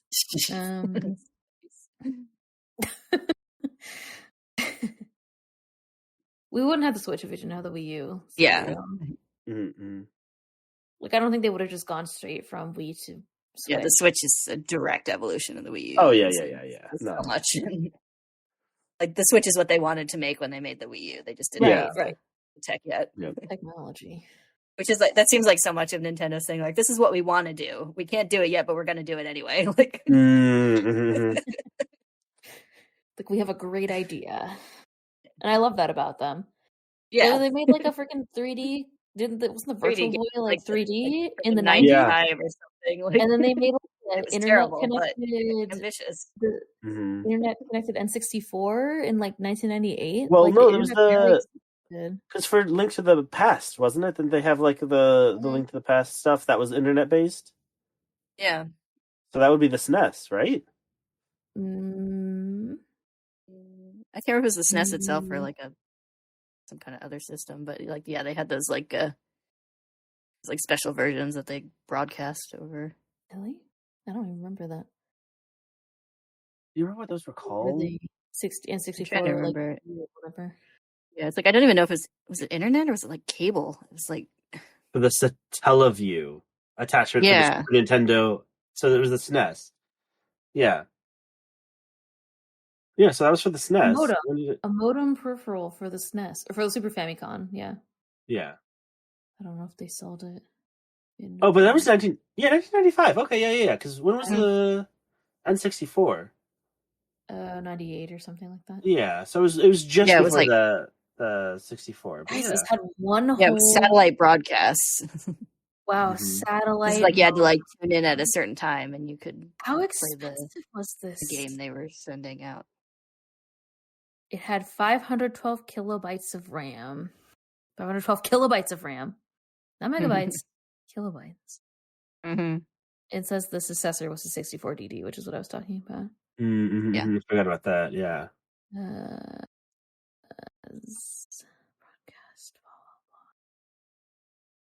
And also still have you. Oh, it was only 140,000 or 14,000 yen, so it was like $150. It says equivalent to $300 in 2022. It's not that bad. I would have expected it to be more.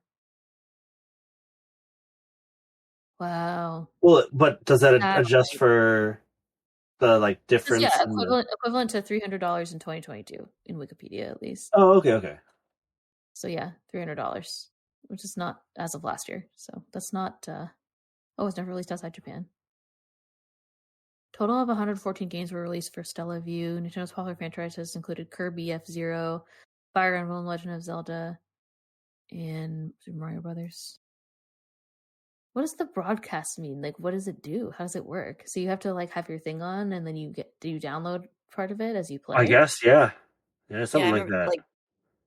Like the Zelda ones, at least they were like broadcasts like at like a certain time, like several days, and like you had to like tune in at that time, and then you could play like part of it, and they would have like live like things. Like the announcer would be like, "Oh, this is happening in the game" or whatever. And... the game. Okay, the game. So an on-screen clock displaying "quote unquote" Zelda time can be seen at all times because the game is played in real time and the time can't be paused even if the game is paused. And at various points, preset things occur. Wow. This is so interesting. It's very interesting. Anyway, I guess we couldn't have played those then. No. Aside from the fact that we're all like 4. Yeah, right. And not in Japan. No. I haven't made any progress playing accordion. It's the only instrument I've ever held that made me sweat just picking it up. But it was fun playing it for a little bit. I did learn what the keys are on the side, the ones that aren't the piano ones. Yeah. Like the other keys, and it's actually really cool from music theory perspective. Neat. Speaking of music theory, because basically, like, it's arranged by note somehow. Well, it's arranged by note, and it's arranged by note in like common chord progressions. So, like Kayla said, you were learning D and A, so it's like it'll be like D and then A, or like D instead of being like A B C D. It's like more arranged in like common chord progressions, and then it plays like major, and then the next key is minor, and then the next key is like seventh and then augmented or something. So it just is a chord generator, and then they're arranged in a way that's really common for chord progressions. It's so smart. All instruments should be arranged like that. Yeah. It's like made for playing songs. It's a brilliant instrument. Some instruments seem like they weren't made to play songs, and you're like, why is it like this? I think a lot of instruments were made in like the Middle Ages, where they were just like, put some strings on a board. It's a great idea, and they just kind of like evolved them to make them more like ergonomic over time. But I don't think accordions are like more modern. Yeah. So it was like invented after modern like music theory was a thing, and also most of them were invented before like real music theory was a thing, right? So so anyway, it's pretty cool. That's my side rant about accordion, but it's still fucking heavy. That doesn't change anything. Yeah. I was just like, whoa, this is blowing my mind. Does it even have like a strap or anything, or do you just gotta hold it? It has straps. Straps. It has like chest straps. I think like the smaller ones have like hand straps, like the round ones. Yeah. You probably would know what I'm talking about, where it's like hand sized. But this one has chest strap, or like they go like you're wearing your backpack on the front. That's what they're like. You know what I'm saying? So it does have straps. It's still heavy as shit though. Yeah. It doesn't change anything. Yeah, I mean, it's just heavy on your chest instead of in your hands. It's heavy on the back and like shoulders, because it kind of like is pulling me forward. This one is, at least, and I'm sure there's like different size ones too. This one is massive. I don't, pick it. I inherited it. I'm sure you can get like a smaller one that's easier to use or whatever. But anyway, yeah, it does have back straps, arm straps, I guess you could say. You are meant to hold it. Sort of. Huh? So I have to mess with it the next time I visit you. Yeah. You can sure try it out. Get the novelty. You won't be able to. Yeah, it's fun. It does make loud noises. Pretty good. I'm surprised it's still kind of in tune. It sounds pretty good to me. So, I don't know. I don't even know how you tune something. I don't know. It requires opening it up. It's not like just like a piano where they just like tune all the strings. It's like, I don't know. There's mechanics and shit inside. It's way too complicated. Yeah, I don't know. You're asking the wrong person. I barely know how it works. Doesn't even qualify as, is it like a wind instrument? That's a good question. Yeah. Let me see what the internet says. Is it percussion? Is it a string? It doesn't have strings. I'm thinking like a piano. It uses a reed, so that makes it a woodwind. Maybe. Yeah. Reed organ. History of free reed aerophone. Wow, there's a whole This reed aerophone. That sounds like someone just making shit up. Stradella bass system is what I'm talking about. You can see a diagram. If you're looking at Wikipedia, there's a link in the right hand side that shows you what the keys are. It's pretty sick. Yeah, so it's like major, it's the root chord, and then major chord, minor, dominant seventh, diminished seventh. Cool. Which is pretty sick. A lot of buttons. It's a lot of buttons, and like only one of them, at least I think you can see it here. Usually only one of them has like a special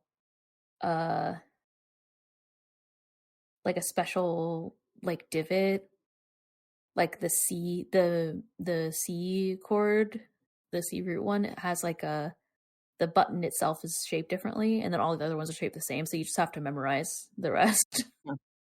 Also, you can't see it while you're playing it because it's below your chin. So you have to memorize for everything.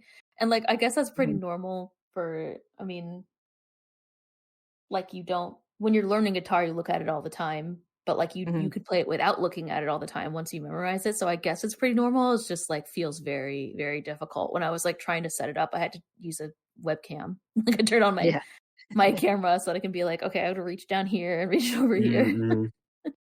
So next topic, enemies and bosses. I'm trying to keep it on track, except it'll never be on track. I don't know why I bothered. That's only like 1 degree of I talked about accordion. Walking away from the topic, I think. It's only 1 degree of separation between Cass and accordion. That's true. I just thought it was really interesting. I was like, this is the smartest instrument I've ever seen. Anyway. You'll have to learn to play Cass's theme on it. Oh God, it's so hard to learn. I tried to learn the Song of Storms, which is also I figured that would be much simpler, which is simpler than Kaza's song.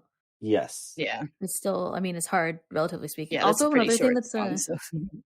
It's only like a handful of notes. I also don't play piano. Like I never learned how to play piano. I kind of know, but I think I'm already at a disadvantage in terms of trying to play accordion because that one half is shaped like a piano. So, but it's like a vertical piano, so it's like different anyway.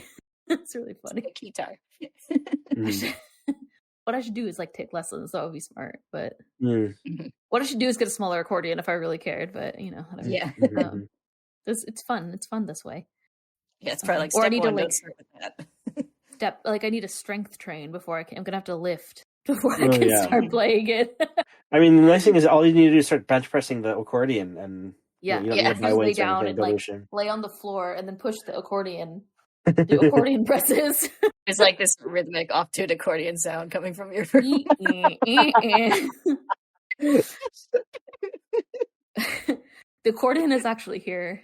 Maybe I should record something. It's behind me.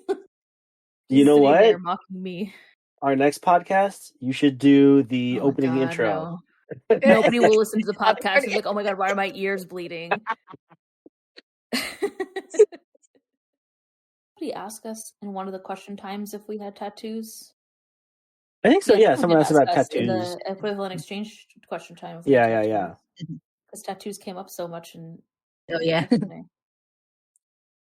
I was like, I definitely wouldn't get an esoteric symbol tattooed on me if that's what you're asking. Definitely gonna get the fire alchemy symbol on my back. Oh yeah. Sick. But then you have to destroy part of it so that others can't use it. Yeah. You get someone I trust to a possibly unhealthy degree to burn parts of the back.